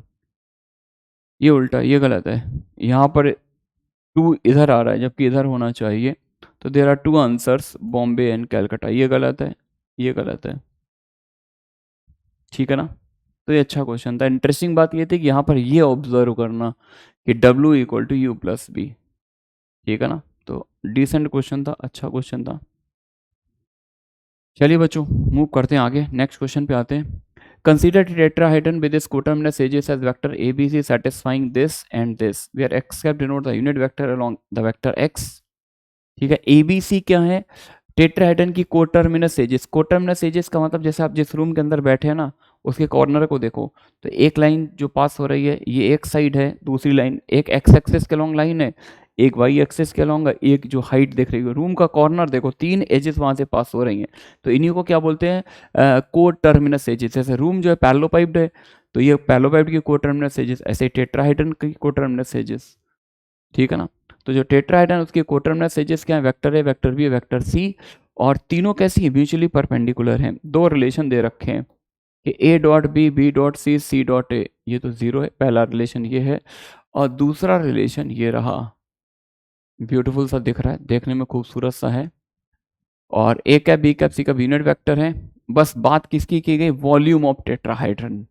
Volume का फॉर्मूला तो याद ही होगा, 1/6 STP/ABC होता है, तो उस डायरेक्शन में पहुंचना है ना। तो पहले हम वॉल्यूम ABC म्यूचुअली परपेंडिकुलर हैं, तो आई थिंक हम पहले वॉल्यूम पे बात कर लें, क्या कर लेते हैं, लेकिन इस साइड करते हैं, वॉल्यूम की बात इस साइड करते हैं। वॉल्यूम ऑफ टेट्राहाइड्रन क्या होगा, 1/6 STP ऑफ ABC, है ना। और ये होता है 1/6 STP/ABC mod A mod B mod C sine theta cos phi, या फिर ABC अगर म्यूचुअली परपेंडिकुलर है तो ये सिर्फ ऐसे ही आ जाएगा, mod A mod B mod C sine theta cos phi. Theta A और बी के बीच एंगल होता था, फाई ए क्रॉस बी और सी के बीच एंगल, ए और बी परपेंडिकुलर है तो साइन थीटा 1 हो गया। फाई क्या होता था, ए क्रॉस बी का सी से एंगल, तो ए क्रॉस बी और सी, जैसे ये फ्लोर वाला इस वेक्टर को रूम के along x axis along vector A ले लो, वाई एक्सिस के अलोंग बी ले लो, तो ए क्रॉस बी किसके अलोंग चला जाएगा, जेड एक्सिस के अलोंग, और सी भी उसी के अलोंग है, तो फाई 0 हो गया, ये 1। तो वॉल्यूम की वैल्यू तो आ गई 1/6 of mod A mod B mod C, ये वॉल्यूम आ गया हमारे पास। ये हमने इस साइड वर्क कर लिया है, वॉल्यूम पर तो कम कर लिया। अब इस रिलेशन की बात करते हैं, हमें इसको मैक्सिमाइज करना है, इस प्रोडक्ट की मैक्सिमम वैल्यू चाहिए, mod A mod B mod सी की मैक्सिमम वैल्यू। तो अब इससे कनेक्टेड कुछ चीजें यहां पर गिवन है, इसको कैसे वर्क करें जिससे इससे कनेक्शन स्टैब्लिश हो आई थिंक पहले कलर चेंज करते हैं। मॉड पिक्चर में दिखाई दे, क्वेश्चन कॉम्प्लेक्स नंबर का हो या वेक्टर का हो, हर टीचर यही बोलता है बेटा take mod and square, take mod and square. Mod पहले से दे ही रखा है तो बस आपको केवल स्क्वायर करना है। मॉड दिखाई दे केवल स्क्वायर कर दो। तो 2 to the 4 3 जा 12 है ना, 12, और ये यूनिट वेक्टर है तो 12 टाइम्स मॉड ए प्लस 3 3 जा 9 टाइम्स मॉड बी है ना, 9 times mod B, 2 to the 4 3 जा 12 मॉड ए, और ए कैप का स्क्वायर तो 1 बन जाएगा, बी कैप का स्क्वायर भी 1 बनेगा, plus 2 mod C into C cap का स्क्वायर ये भी 1 होता ना। 2a जैसे ऐसे फील करो, 2a cap plus 3b cap plus 4c cap का स्क्वायर अगर मैं पूछूं तो क्या आएगा, 4 टाइम्स मॉड ऑफ दिस इसका स्क्वायर प्लस 9 टाइम्स इसका स्क्वायर प्लस 16 टाइम्स इसका स्क्वायर है ना। तो ये तो सारे 1 बन जाएंगे, तो बस केवल इनके स्क्वायर ही काउंट होंगे। अच्छा, और फिर a dot B, B dot C, C dot A वो सारे 0 बन जाएंगे। तो आई थिंक सिर्फ इतना ही बचेगा, देख लो यार एक बार तुम लोग। 36 आ गया है, 12 mod A plus 9 mod B plus 2 mod C equal to 36। इसका स्क्वायर किया मैंने तो ये सीन आ गया है ना। अब इन 3 नंबर का सम पता है, मुझे प्रोडक्ट की मैक्सिमम वैल्यू निकालनी है। तो फिर से अपन कहाँ चलेंगे, AMGM की तरफ। AMGM इनइक्वालिटी लगाएंगे यूजिंग AMGM।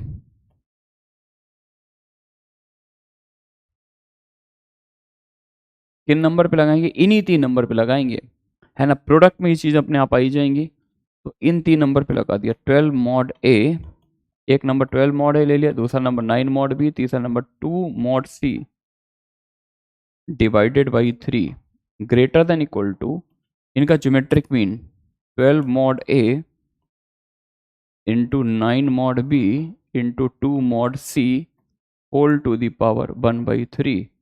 और ये सम 36 गिवन है, न्यूमरेटर 36/3 12 हो जाएगा। 12 9 जा कितना होता है, 1082 जा 1082 जा 1082 जा 216 into mod A mod B mod C whole to the power 1/3। ये हो गया, ठीक है ना। अच्छा, 216 का क्यूब रूट, यार ये पता होता 6 का होल क्यूब होता ना 216, आई थिंक इतना याद रहता। तो ये 6 जंप लेके बाहर लेके ये 6 आ जाएगा, ये 6 इसको कैंसिल कर देगा, तो यहाँ पे बचेगा 2 is greater than equal to mod A mod B mod C का क्यूब रूट है ना। क्यूब रूट इधर ले जाएंगे नहीं, mod A mod B mod C less और equal to 8 mod A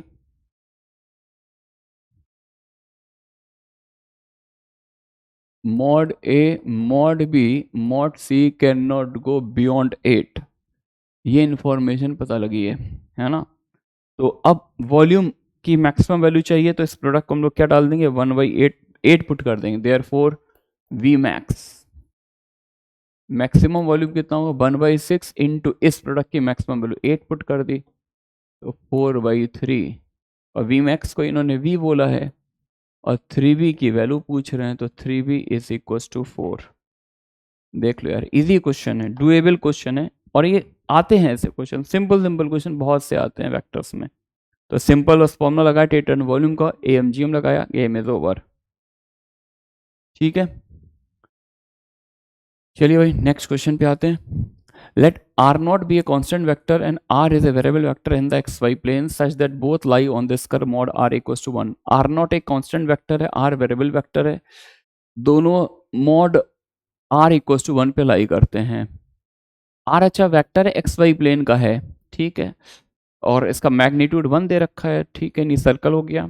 A and be the least and greatest value of this expression, ठीक है ठीक है। R नॉट कॉन्स्टेंट वेक्टर है, R वेरिएबल वेक्टर है, और अल्टीमेटली मुझे करना क्या है, मुझे इस एक्सप्रेशन की मैक्सिमम और मिनिमम वैल्यू पर बात करनी है, इस एक्सप्रेशन पर। चलिए भाई गेम स्टार्ट किया जाए। सोल्यूशन, तो सबसे पहले R variable vector in the XY plane, तो R को एक जनरल वेक्टर लेट कर लिया, let R equal to XI plus YJ।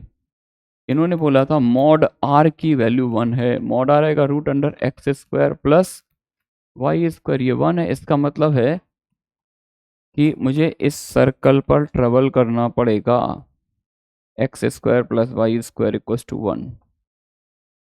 ठीक है, इस सर्कल पर ट्रेवल करना है। ठीक है, R constant vector, R variable vector है, दोनों इस सर्कल पे मेरे को लेने हैं और इस एक्सप्रेशन की मैक्सिमम और मिनिमम वैल्यू बतानी है। तो एक काम करते हैं, डायग्राम बनाते हैं पहले।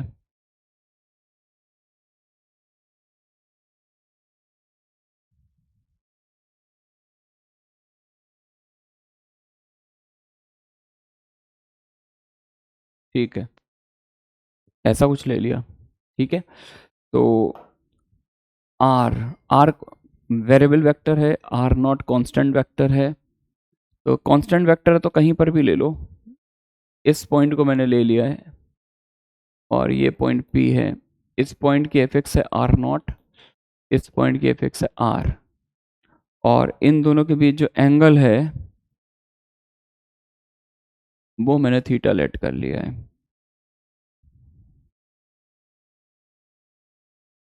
ये आर वेक्टर है, ये आर नॉट है। सर्कल कौन सा है? ये सर्कल वही है, x square plus Y square equal to 1। ये फिक्स वेक्टर है, यानी ये फिक्स पॉइंट है, पी वेरिएबल पॉइंट है जो मूव कर रहा है सर्कल पर। ठीक है, चलिए भाई, लेट ई इक्वल टू, इस एक्सप्रेशन में मैंने ई कॉल किया। अभी थोड़ी देर पहले ना बोला वेक्टर का क्वेश्चन है या कॉम्प्लेक्स नंबर का क्वेश्चन, मॉड दिखाई दे तो स्क्वायर कर लो। तो ऐसा करते हैं, इसको इसके अंदर ले जाके स्क्वायर कर लेते हैं। ये तो कर ही सकते हैं, पूरा ओवरऑल स्क्वायर करने से बच गए हम। टाइम सेविंग अप्रोच, अंदर ले जाके स्क्वायर कर लिया। अब modulus of A minus B का स्क्वायर यानी बनेगा मॉड ए स्क्वायर, मॉड आर की वैल्यू 1 है, मॉडलस आर या फिर मॉडलस आर नॉट, ये सारे 1 है और जिनसे डिस्टेंस 1 है।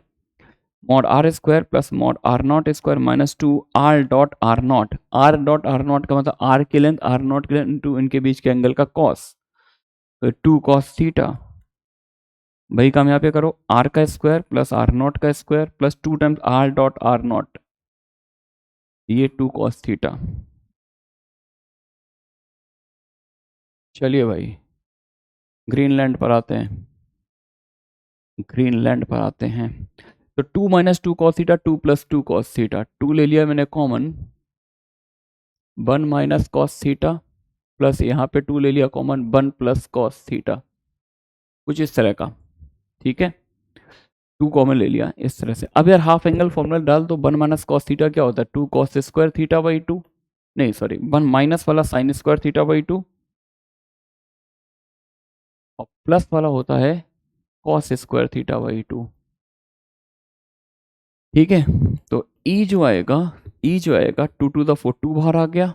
अच्छा, mod sine theta by 2 plus mod cos, mod लगाऊंगा नहीं, दो वेक्टर के बीच जो एंगल होता है उसकी रेंज होती है 0 टू पाई।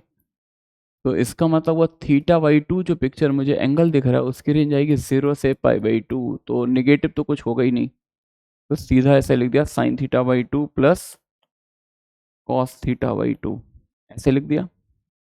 ठीक, अब थीटा बाई 2 जो है 0 से पाई बाई 2 के बीच का एंगल है ना। तो चाहो तो आप इसे √2 से मल्टीप्लाई कर लो, और वो a sine X plus B cos X में वो जो ऑक्सिलरी एंगल का कंसेप्ट होता था, √2 से डिवाइड कर दिया। अब इसको बोल दो कॉस पाई बाई 4, इसको बोल दो sine pi, sine A cos B, cos A sine B, sine of A plus B, sine of theta by 2 plus pi by 4।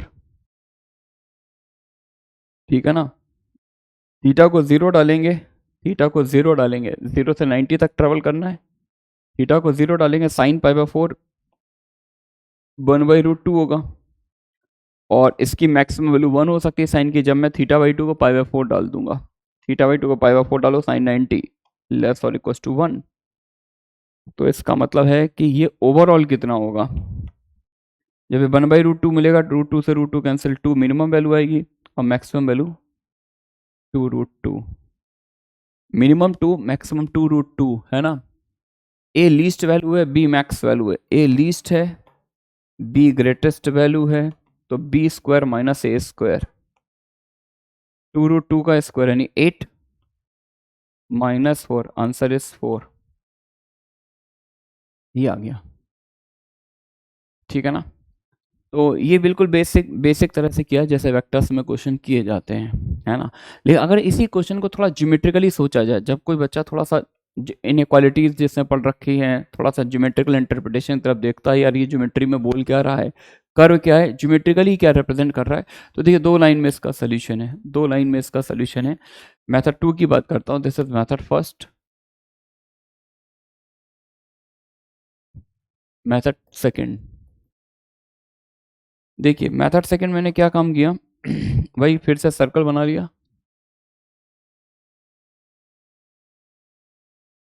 Circle बना लिया मैंने,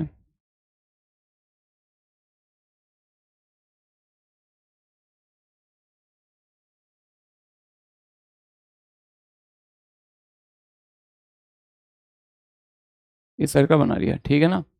अब अब क्या है कि r minus R not, R plus R not, यानी ये r और आर नॉट के बीच की डिस्टेंस, ये r और माइनस आर नॉट के बीच की डिस्टेंस है ना। ये दो वेक्टर r और आर नॉट के बीच की, r और माइनस आर नॉट, यानी r की हम एक बार डिस्टेंस आर नॉट से ले रहे हैं, एक बार माइनस आर नॉट से। यहाँ पर आर नॉट से डिस्टेंस ली जा रही है r की, यहाँ पर माइनस आर नॉट से। तो सबसे पहले 2 पॉइंट मार्क कर दो, आर नॉट और माइनस आर नॉट, है ना। तो आर नॉट को अगर मैं आर नॉट को ये वाला पॉइंट बोलता हूं, अगर मैं इस पॉइंट को आर नॉट बोलता हूं, अगर मैं इस पॉइंट को आर नॉट बोलता हूं, तो माइनस आर नॉट कौन सा पॉइंट होगा, माइनस आर नॉट जो पॉइंट होगा इसका डायमेट्रिकली अपोजिट पॉइंट होगा, यू डोंट माइंड, ये वाला, इसको ओरिजिन से ज्वाइन करो, आर और माइनस आर नॉट का मिड पॉइंट क्या होगा, ओरिजिन होगा। ये ले लिया, देखो कितना जबरदस्त ट्रिक बताते हैं, मजे आ जाएंगे आपके। ए और बी, ए फिक्स पॉइंट है, आर नॉट हो गया, इसकी मिरर इमेज हो गया with respect to origin, symmetric point with respect to origin, minus R naught आ गया। अब पी सर्कल पे कहीं पर भी मूव कर रहा है, पी एक पॉइंट है जिसकी एफिक्स क्या आर, पी कोई भी पॉइंट है जिसके एफिक्स है आर, और वो सर्कल पे मूव कर रहा है, पी इज समवेयर हियर। अच्छा ए बी सर्कल का इस केस में क्या बन जाएगा, डायमीटर, है ना। आपको क्या चाहिए, एक बार पी ए डिस्टेंस चाहिए, एक बार पी बी चाहिए। ये पी ए डिस्टेंस हो गई, ये आ गई पी बी, है ना। तो पी ए डिस्टेंस आएगी कितनी आपकी, पी ए डिस्टेंस कितनी आएगी, पी ए डिस्टेंस आएगी mod of R minus R naught, रुक जाओ,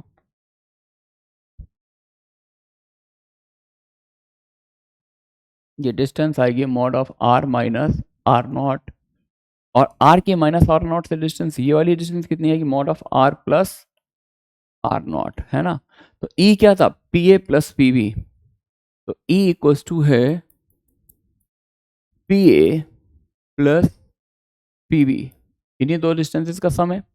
अच्छा ये ट्राइंगल पी ए बी दिख रहा है, 9th-10th क्लास में हम लोग पढ़ते थे ट्राइंगल इनइक्वालिटी, कि ट्राइंगल की कोई भी दो साइड का sum of any two sides of a triangle is always greater than the third side. P A plus P B by triangle inequality लगाए हैं, कौन सी इनइक्वालिटी, ट्राइंगल इनइक्वालिटी लगाए, तो ये ए बी से बड़ा होगा, है ना। P A plus P B की वैल्यू हमेशा ए बी से बड़ी होगी। इक्वालिटी कब आएगी, इक्वालिटी कब आएगी, इक्वालिटी एग्जिस्ट, ये इक्वल टू ए बी कब होगा, इक्वल टू तब होगा जब पी पर मूव करता हुआ या तो ए तक पहुंच जाए, अगर पी मूव करता है ए तक पहुंच गया तो पी ए 0 हो गया और पी बी क्या बन जाएगा, ए बी, या फिर पी मूव करता हुआ बी पर पहुंच जाए, मतलब ट्राइंगल फॉर्म ना हो, है ना। ट्राइंगल बनेगा तो स्ट्रिक्ट इनइक्वालिटी होती है, अगर ट्राइंगल नहीं बन रहा है, इन तीनों कोलिनियर हो जाए, पी मूव करता इधर आ जाए या फिर इधर आ जाए, तो फिर उस केस में maximum value, sorry minimum value मिल जाएगी। Equality exist if P is either A और बी, है ना। तो पी ए प्लस पी बी, तो ई मिन कितना हो जाएगा, ई की मिनिमम वैल्यू ए बी आ जाएगी, और ए बी क्या है, सर्कल का डायमीटर, रेडियस 1 है, डायमीटर 2, देखो कितना मस्त सोल्यूशन है, इजी, बिल्कुल कोई वेक्टर का हमने यूज नहीं किया, ठीक है ना। तो मिनिमम तो हमने निकाल लिया, बात है मैक्सिमम कैसे निकालेंगे, पी ए प्लस पी बी मैक्सिमम कितना होगा।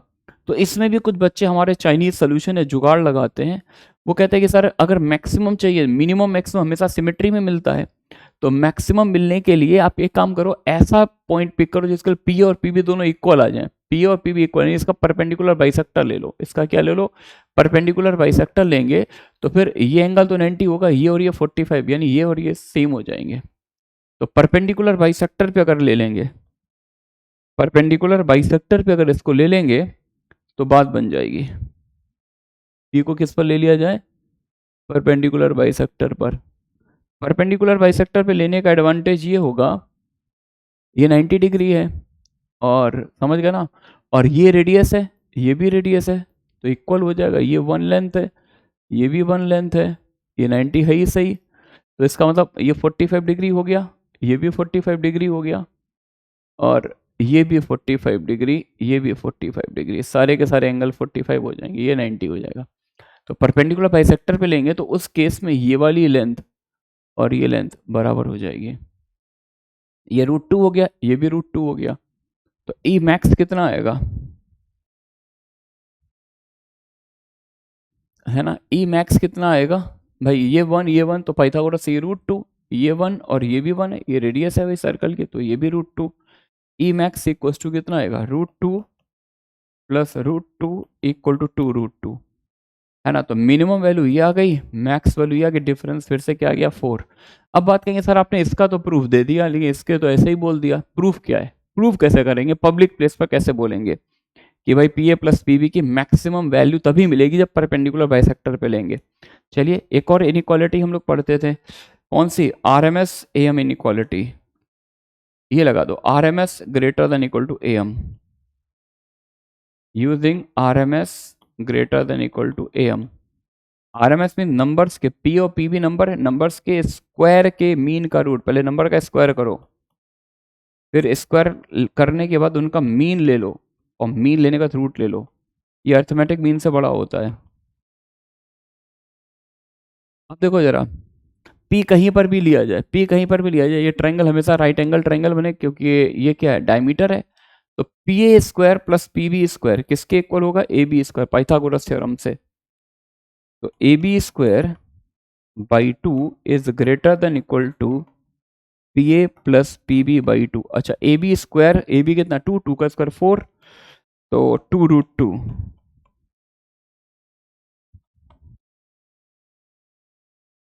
ठीक है ना, ये आ गया, ये 2√2 से छोटा होगा। अब यहाँ से समझ में आ गया कि इक्वालिटी कब आएगी, ये 2√2 के इक्वल कब होगा, जब जिन नंबर पे हमने इनइक्वालिटी लगाई नंबर से इक्वल, कोई भी इनइक्वालिटी में इक्वालिटी कब आती है, जब नंबर से इक्वल हो, पी और पी भी इक्वल हो। तो पी और पी भी इक्वल होने का मतलब क्या होगा, इसके परपेंडिकुलर बाइसेक्टर पर हो। तो यहाँ से भी ये देखो मैक्स वैल्यू 2√2 आ रही है, और मिन वैल्यू कितनी आ रही है, मिन वैल्यू 2 आ रही थी, ठीक है। चलते हैं भाई नेक्स्ट क्वेश्चन में। नेक्स्ट क्वेश्चन देखो क्या दे रखा है, if the maximum volume of tetrahedron OAPQ such that OA equal to 1, OA perpendicular to OP, OP perpendicular to OQ, OA perpendicular to OQ, and angle PAQ is 30 degree, is expressed as 2 minus root alpha by root beta, then alpha plus beta का mod बताना है, ठीक है। कह रहे maximum volume of tetrahedron OAPQ, O origin है, OA की length 1 है, और ओ ए ओ पी के परपेंडिकुलर है, मतलब वही है जो कोटरमिनस एजेस है टेट्राहेड्रन की, वो सारी कैसी है, perpendicular. Angle P A Q 30 degree है, और टेट्राहेड्रन का मैक्सिमम वॉल्यूम इतना है, कह रहे mod of alpha plus beta की वैल्यू बताइए। चलिए भाई करते हैं ट्राई। तो टेट्राहेड्रन की जो कोटरमिनस एजेस है ना, वो कैसी है, परपेंडिकुलर है। एक काम करते हैं, इनको वही एक्स वाई जेड एक्सिस के अलॉन्ग ले लेते हैं।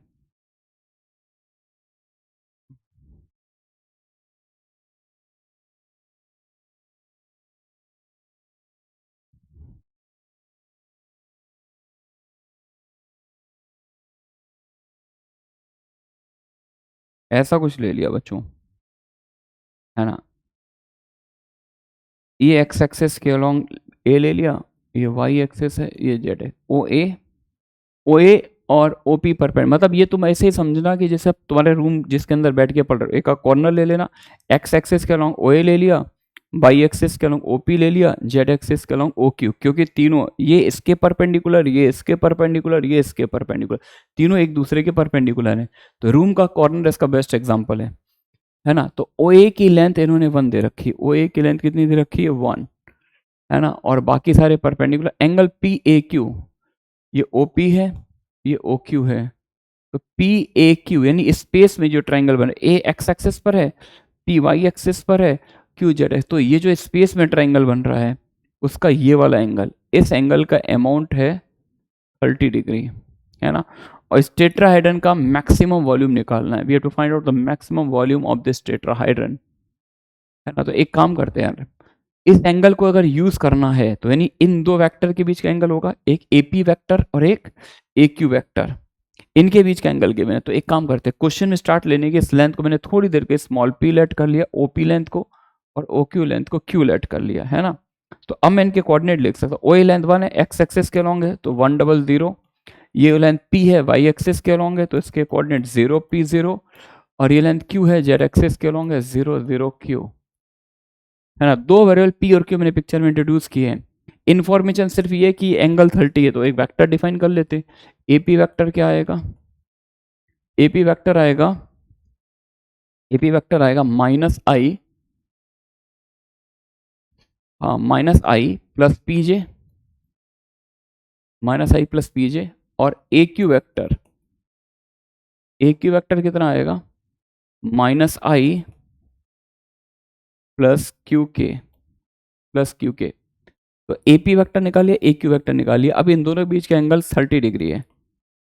Now cos 30 equals to AP dot A Q upon modulus AP, modulus A Q, cos 30 कितना हो गया, साइन 60 हो जाएगा रूट से। अच्छा AP डॉट ए क्यू निकाल लेते हैं, AP dot A Q, I dot I ये 1 बन जाएगा, आई वाला 0 हो जाएगा, आई डॉट आई 1, इस आई का के साथ 0, जे का दोनों के साथ 0, 1 ही आएगा, root under AP, mod AP मतलब 1 plus P square, mod A Q मतलब 1 प्लस क्यू स्क्वायर, ऐसा। और cos 30 की वैल्यू होती है √3/2, cos 30 मतलब sign 60,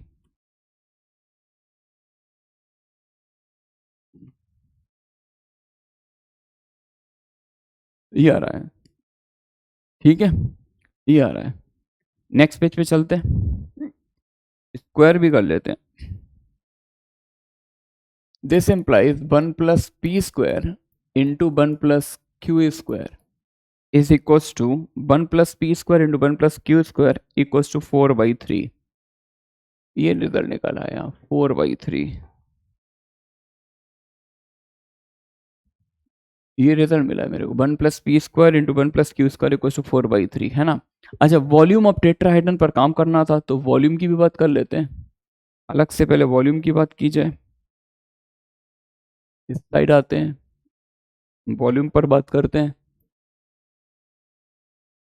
volume of tetrahedron 1/6 into, ये देखो ये कोटर्मिनस है जिस एक्स एक्सिस के अलोंग 1 लेंथ है वाई एक्स, ये वेक्टर आई कैप है, ये पीजे हो जाएगा, ये क्यू के, 1/6 into S T P of I PJ और क्यू के, ठीक है ना। तो और बाहर मॉड लगा देते हैं, तो 1/6 मॉड, इसलिए कि एरिया वॉल्यूम निगेटिव होगा नहीं, तो मॉड पी मॉड क्यू बाहर आ जाएगा into S T P of I J K, और आई जे के का एस टी पी कितना होता है 1 होता है, तो वॉल्यूम का फॉर्मूला आ गया 1/6 मॉड पी क्यू, इसको ध्यान रखना है, ये वॉल्यूम निकल आया, और हमें इस वॉल्यूम की मैक्सिमम वैल्यू निकालनी है। तो देखो मैं बताता हूँ, कई बार होता है ना बच्चों को एग्जैक्ट अप्रोच पता नहीं होती है, बहुत बार ऐसा होता है कि बहुत अच्छा क्वेश्चन आता है, टेस्ट में आता है, AITS में आता है आपके, और स्कूल टेस्ट में आता है ना, सिटी टेस्ट में आता है, लेकिन बच्चों को एग्जैक्ट अप्रोच नहीं पता होती, लेकिन फिर भी वो उसका आंसर निकाल लेते हैं। वहां पर उनका क्या काम करता है, पास्ट एक्सपीरियंस। जो बच्चा क्लास में रेगुलर रहता है, क्लास में डेली अटेंड करता है, सुना हुआ लेक्चर होता है, तो उसको इतना पता होता है, कहता सर मेरा पास्ट एक्सपीरियंस ये कहता है कि अगर ये प्रोडक्ट इतना है और आपको इसको मैक्सिमाइज करना है तो P इक्वल्स टू क्यू ले लो, P इक्वल्स टू क्यू। एक स्टूडेंट अप्रोच कहता सर मेथड क्या होगा, गॉड नोज, मुझे नहीं पता, लेकिन मैक्सिमम वैल्यू लेने के लिए मैं क्या ले लूंगा, P इक्वल्स टू क्यू ले लूंगा। P इक्वल्स टू क्यू ले लिया क्यों लिया वो तुम लोग सोचो, तब तक सोचो जब तक मैं आंसर निकाल रहा हूँ। तो P इक्वल टू क्यू ले लिया, ये 4/3 हो गया। तो 1+P² की वैल्यू कितनी आ गई? 2/√3। मतलब इस तरह के चाइनीज सोल्यूशन बच्चे लगाते हैं कि उन्हें अप्रोच नहीं पता होती, लेकिन आंसर लेके आना एक और अच्छी बात है कि इसमें इन्होंने आंसर की फॉर्म दे रखी है।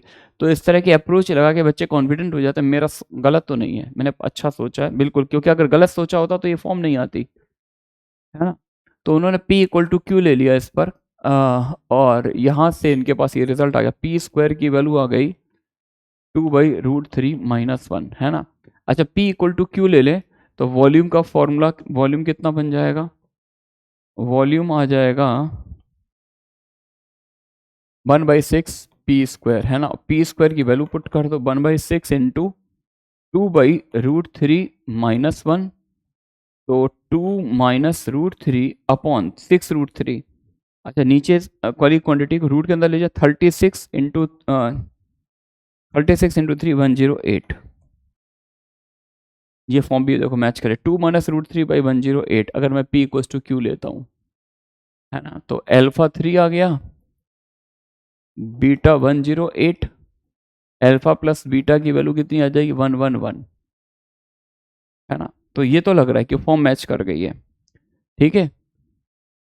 अब बस वही बात है कि सर ये ऐसा कैसे ले लिया आपने, ये तुम्हारा सोचने का काम है, क्यों लिया ये तुम बताओगे। अच्छा, कुछ स्टूडेंट इसको एक दूसरी तरह से भी करते हैं, जैसे मान लो यार कि मेरी क्लास के 2 बच्चे हैं, ये मिस्टर एक्स का सोल्यूशन है, ये किसका सोल्यूशन है? Mister x. ये क्लास में रेगुलर रहते थे, हर क्लास को इन्होंने अटेंड किया था, सारे डिस्कशन सुने थे, तो उनको पता था कि आंसर कैसे आएगा, इन्होंने आंसर निकाल दिया। लेकिन हमारी क्लास में एक और स्टूडेंट है, मिस वाई, ज़्यादातर क्लास अटेंड करती रही, कुछ क्लासें इन्होंने मिस भी की हैं, क्योंकि इनका नाम ही है मिस वाई, मिस करना स्वाभाविक है, नेचुरल है, मिस करती थी क्लासेस। तो इनके माइंड में थॉट आया कि सर पेयर वाइज AMGM लगाएं। कैसे लगाएं? Pair wise AMGM। तो पहले इन 2 नंबर पर AMGM लगाएं, फिर इन 2 नंबर पर AMGM लगाएं। इन्होंने ऐसे सोचा, 1+P² 2, 1 और P² पे AMGM लगाया, ग्रेटर देन इक्वल टू, इसका ज्योमेट्रिक मीन कितना आएगा? mod P। तो इसका मतलब 1+P² greater than equal to 2 mod P। ऐसे ही इन्होंने 1 और Q² पे लगा दिया AMGM, 1+Q² greater than equal to mod Q। तो 1+Q² greater than equal to 2 mod Q, है ना। अब इन दोनों का क्या कर ले? मल्टीप्लाई। तो 1+P² into 1+Q² greater than equal to क्या आ जाएगा? 4 times mod P into mod Q, mod PQ। देखो वहां से भी आ गया, तो क्लास में रेगुलर नहीं थी लेकिन आती थी, बीच बीच में आती थी, तो उनको ये सब आइडिया पता थे। अब देखो इन्होंने जब ये किया, ये वैल्यू 4/3 दे रखी है, greater than equal to 4 mod PQ। तो 4 से 4 कैंसिल हो गया, it means that mod PQ can not go beyond 1/3, यानी mod PQ की मैक्सिमम वैल्यू आ गई 1/3। mod PQ की मैक्सिमम वैल्यू 1/3 है, तो वॉल्यूम की मैक्सिमम वैल्यू, वॉल्यूम मैक्स कितना आएगा? इसको 1/3 डालेंगे तो 1/6 इंटू 1/3 1/18 आ रहा है। अब तो ये वाली फॉर्म भी मैच नहीं कर रही है, ये वाली फॉर्म तो मैच नहीं करे। अब इनका क्वेश्चन है, सर मैंने तो ऐसे किया, मेरा आंसर नहीं आया, मैंने क्या मिस्टेक कर दी, है ना। तो अब तुम्हें 2 क्वेश्चन के आंसर देने, कमेंट सेक्शन में तुम लोग बताओगे ऐसा क्यों लिया है, बाकी तो मैं सॉल्व करके बताऊंगा अभी, लेकिन तब तुम लोग अपना आंसर जरूर लिखोगे ऑनेस्टी के साथ कि सर मैंने सोच लिया था, ऐसा क्यों लिया आपने। और मिस वाई ने कौन सी मिस्टेक की थी, मिस वाई क्लास में जब नहीं आती थी, क्लासेस को मिस करती थी, तो उन्होंने क्या मिस्टेक की है। यहाँ पे रॉन्ग आंसर मैं लिख रहा हूँ, और ये आंसर करेक्ट है, बिल्कुल मैच भी कर गया। अब बात ये है, एक बच्चा मेरे से पूछे सर वाई दिस, ऐसा ही क्यों लिया है, और 2 क्वेश्चन ऐसा ही क्यों लिया और इसमें मिस्टेक क्या हो रही है, 2 क्वेश्चन का आंसर मुझे देना है। तो चलिए मैं आंसर देता हूं, इसको मैंने स्टार बोल दिया, ठीक है। नेक्स्ट पेज में चलते हैं, फ्रॉम स्टार ऑनवर्ड्स। मतलब वो सारी चीजें वो हैं जो अपन फंसते हैं जहां पर, तो मैंने वो वाली बातें आपके साथ कर ली। फ्रॉम स्टार ऑनवर्ड्स इसका मल्टीप्लाई कर लो, तो 1+P² plus Q² plus P² Q² equal to 4/3, ये आ गया। ठीक है। अच्छा, हमें मॉड पी क्यू की मैक्सिमम वैल्यू चाहिए, तो मैं एक काम कर रहा हूँ, मैं पी स्क्वायर और क्यू स्क्वायर पर ए एम जी एम लगा रहा हूँ, इन दो नंबर पे ए एम जी एम, क्योंकि पी क्यू तो मुझे यहाँ पिक्चर में दिख ही रहा है, यहाँ पर मुझे पी क्यू टाइप का सीन चाहिए, तो मैंने पी स्क्वायर और क्यू स्क्वायर पे ए एम जी एम लगाया, ए एम जी एम। तो P square plus Q square by two greater than equal to P square into Q square, इसका मतलब P square plus Q square greater than equal to 2 times mod P Q, इससे बड़ा हो जाएगा। तो जब P square plus Q square को हम उसकी छोटी क्वांटिटी से रिप्लेस करते हैं, यानी अभी तो ये क्वांटिटी इसके बराबर है, लेकिन अब हमने इस टर्म के प्लेस पर इससे छोटा टर्म पुट कर दिया, इससे छोटा नंबर यहाँ डाल दिया, तो इसका मतलब ये जो पिक्चर है ये क्या बन जाएगी, अपर बाउंड बन जाएगी। अब देखो पी क्यू को मॉड पी क्यू का स्क्वायर भी लिख सकते हैं, तो मॉड पी क्यू एक्स बोलते x square plus 2x plus 1, यानी मॉड पी क्यू प्लस 1 का whole square can not go beyond 4/3। तो मॉड पी क्यू प्लस 1 की वैल्यू कितनी आएगी, 2/√3। Then what is the value of mod P Q from here, 2/√3 minus 1। अच्छा, equality आ सकती है क्या, हाँ इक्वालिटी का भाई, जब p और q कैसे हो जाएंगे, इक्वल हो जाएंगे, equality exist if p and q are equal. तो जब हम p और q को इक्वल ले लें, मतलब ये वाली लेंथ और ये वाली लेंथ, ये लेंथ और ये लेंथ इक्वल ले लेंगे, तो मैक्सिमम वैल्यू मिल जाएगी, ठीक है ना। तो इसका मतलब वॉल्यूम की मैक्स वैल्यू क्या था, 1/6 मॉड पी क्यू था, मॉड पी क्यू की वैल्यू डाल दी 2/√3 माइनस 1, तो वही आएगा 2 माइनस √3 अपॉन 6√3, मतलब 636 3 जा 108, ये आ गया। और इक्वालिटी पूछेंगे सर कब आएगी, जब p और q सेम होगा, equality exist for p equals to q। तो अब तो ये बात समझ में आ गई कि p और q जब मैं सेम लूंगा, क्योंकि जिन नंबर पर AMGM लगाते हैं, मतलब ये मैंने AMGM लगा, वो नंबर सेम होने चाहिए, p और q दोनों सेम लेने पड़ेंगे, तो उस केस में इक्वालिटी आ जाएगी, ठीक है ना। तो ये तो आपको इसके क्वेश्चन का आंसर मिल गया कि मिस्टर एक्स ने p इक्वल टू q लिया, तो q इनका आंसर सही आया। अब बात करते हैं मिस वाई ने क्या किया था, इन्होंने इन नंबर पर और इन नंबर पर AMGM लगाया था, तो ये इक्वालिटी कब आएगी, ये इक्वालिटी तब आएगी जब ये दो नंबर सेम हो। अब इनकी बात करते हैं, बैक इन एक्शन यहाँ पर लौट कर आते हैं, यहाँ पर इक्वालिटी कब आएगी,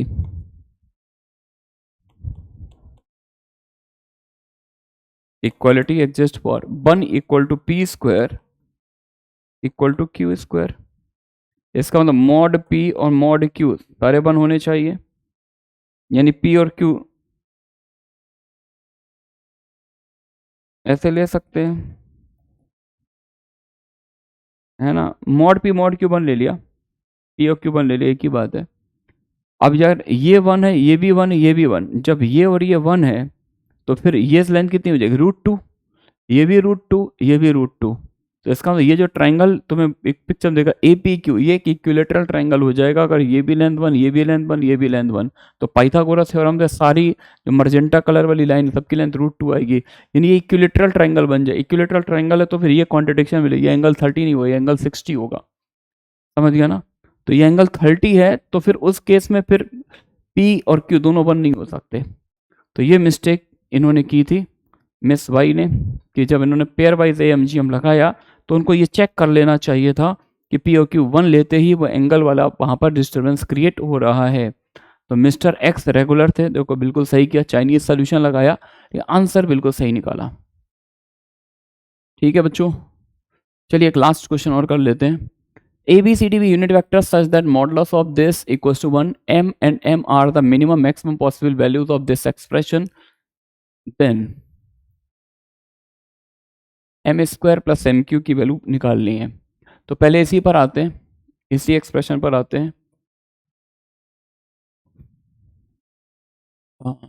1 इम्प्लाइज, इसको वेक्टर p बोल दो, इसको vector Q, model of p cross q क्या होता है, mod p into mod q, mod p into mod q into sine theta, है ना। अब model of a cross b, mod a mod b, ये सभी यूनिट वेक्टर हैं, और ए और बी के बीच का एंगल मैंने अल्फा ले लिया, तो ये साइन अल्फा दे देगा। सी और डी के बीच का एंगल मैंने बीटा लेट कर लिया, sign beta into sine theta, ये बना रहा है ना। तीन साइन का प्रोडक्ट वन सिर्फ एक ही केस में हो सकता है, जब तीनों वन हो, क्योंकि वेक्टर्स के बीच एंगल 0 to पाई होता है। ये मत बोल देना सर ये 2 -1 हो जाए, ये +1, नॉनसेंस। 0 से पाई के भी साइन कभी निगेटिव नहीं होता। तो इसमें सिर्फ और सिर्फ एक ही पॉसिबिलिटी आएगी, जब अल्फा बीटा और थीटा, अल्फा बीटा और थीटा ये तीनों के तीनों एंगल कितने हो, 90 डिग्री हो। इसका मतलब ए बी के परपेंडिकुलर है, सी डी के परपेंडिकुलर है, और ए क्रॉस बी और सी क्रॉस डी के बीच एंगल जो थीटा था वो भी परपेंडिकुलर है। यानी ए और बी परपेंडिकुलर वेक्टर, सी और डी परपेंडिकुलर वेक्टर, और ए क्रॉस बी और सी क्रॉस डी भी कैसे हैं, परपेंडिकुलर हैं, है ना। तो अब यार एक काम करते हैं, इसको समझने का ऐसा समझ लें कि ए और बी हमारे एक्स वाई प्लेन के दो वेक्टर हैं। ए और बी किस प्लेन के, क्योंकि ए क्रॉस बी और सी क्रॉस डी परपेंडिकुलर वेक्टर हैं, तो ए और बी हमारे एक्स वाई प्लेन के वेक्टर हैं। सी और डी मैंने लेट कर लिया वाई जेड प्लेन के वेक्टर हैं, है ना। तो एक्स वाई प्लेन के परपेंडिकुलर वेक्टर हैं। एक और बात, ये यूनिट वेक्टर भी है। तो एक्स वाई प्लेन में कोई यूनिट वेक्टर लेना हो, एक्स वाई प्लेन में कोई यूनिट वेक्टर लेना हो, है ना, वन लेंथ वाला वेक्टर, तो ऐसे भी तो ले सकते हैं। एक यूनिट सर्कल बना लो कॉस थीटा आई प्लस साइन थीटा से, इसका आप मैग्नीट्यूड निकालो, वन ही तो आएगा, cos square theta plus sine square theta. अब बी जो वेक्टर है वो इसके परपेंडिकुलर है, तो बस एक काम करो, थीटा को इसी में 90 प्लस थीटा से रिप्लेस कर दो, तो cos 90 plus theta minus sine theta, A आ गया ये, बी आ जाएगा minus sine theta times I cap plus cos theta times J cap. A और बी मैंने एक्स वाई प्लेन में ले लिए। अब मैं क्या कर रहा हूं,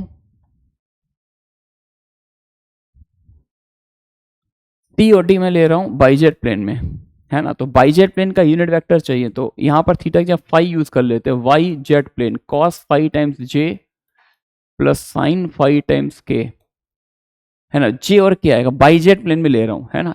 ये फ्लोर वाले प्लेन पर हमने ए और बी को ले लिया, ये जो फ्लोर से अटैच वॉल है ये वाली, बाईजेड प्लेन पे मैंने ले लिया सी और डी। तो सी ये वेक्टर ले लिया, और इसके परपेंडिकुलर दूसरा वेक्टर चाहिए, तो फाई को हमने रिप्लेस कर दिया 90 प्लस फाई से, cos 90 plus phi minus sine phi times J cap plus cos phi times K cap, sine 90 plus theta cos theta. तो ए बी सी डी चारों वेक्टर आ गए। नाउ नाउ एक्स की बात करते हैं। एक्स क्या है, एक्स जो है A dot D, A dot D, A का डी से डॉट, इसका इससे डॉट करो जरा, इसका इससे डॉट करेंगे तो आई का जब डॉट करेंगे दोनों से 0, जे का डॉट करेंगे तो J dot J 1 minus sine theta sine phi, minus sine theta sine phi, A dot D plus B dot C. अब बी का सी के साथ, यानी बी का सी के साथ मतलब इसका इसके साथ, बी वाले का सी के साथ, तो आई वाले टर्म है ना, आई वाला दोनों से 0, जे डॉट जे 1 बन जाएगा plus cos theta cos phi, है ना। तो एक्स की बड़ी प्यारी सी पिक्चर आ गई, X equal to cos A cos B minus sine A sine B, यानी cos of A plus B, cos of A plus B. Theta 0 से पाई है, फाई भी 0 से पाई है, तो कहने का मतलब हो गया, तो ये 0 से 2 पाई में कॉस की मिन और मैक्स दोनों वैल्यू मिल जाएगी। तो एक्स की मिनिमम वैल्यू -1 आ गई और मैक्सिमम वैल्यू 1 आ गई, है ना। तो हमने पूछा क्या था, M square plus M Q, M square plus M Q, यानी 1 + 1, दिस इज 2, 1 + 1 = 2, है ना। अच्छा, इसमें भी हमारे कुछ स्टूडेंट के पास जुगाड़ होते हैं, स्टूडेंट अप्रोच। स्टूडेंट्स क्या करते हैं ना, जुगाड़ लगाने में बहुत एक्सपर्ट होते हैं, चाइनीज सोल्यूशन बड़ा मस्त निकालते हैं। देखिए कैसे, कई बार जब मैंने इसको डिस्कस किया है बच्चों के साथ, तो बच्चों ने बड़ा प्यारा सोल्यूशन भी दिया है।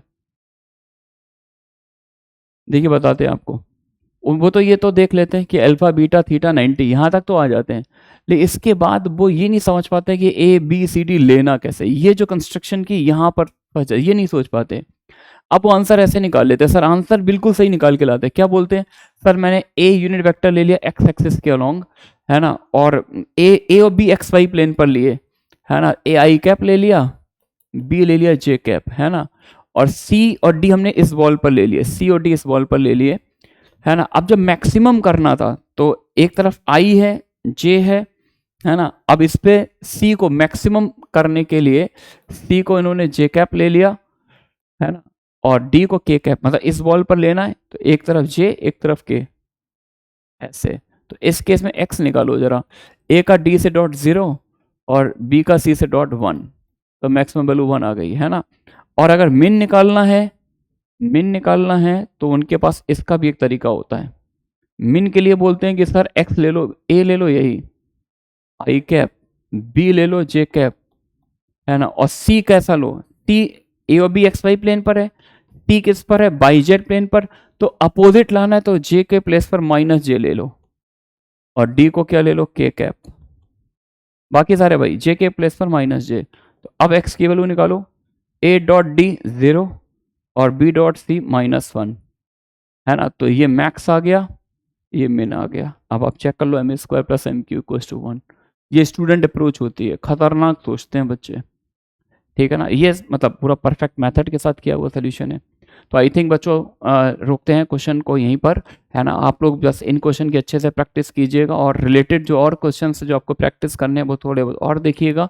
लेकिन ये मान के चलिए आप इस तरह से अगर प्रिपरेशन करते रहते हैं तो बस जे एडवांस आपका जरूर निकलेगा, पक्के से निकलेगा। अभी टाइम है, पूरे 1 महीने का टाइम है, 1 महीने ये सीरीज चलेगी 1 मंथ के लिए और आपको जे एडवांस के गेट तक लेके जाएगी। बस आपको इसी तरह पढ़ते रहना है बच्चों।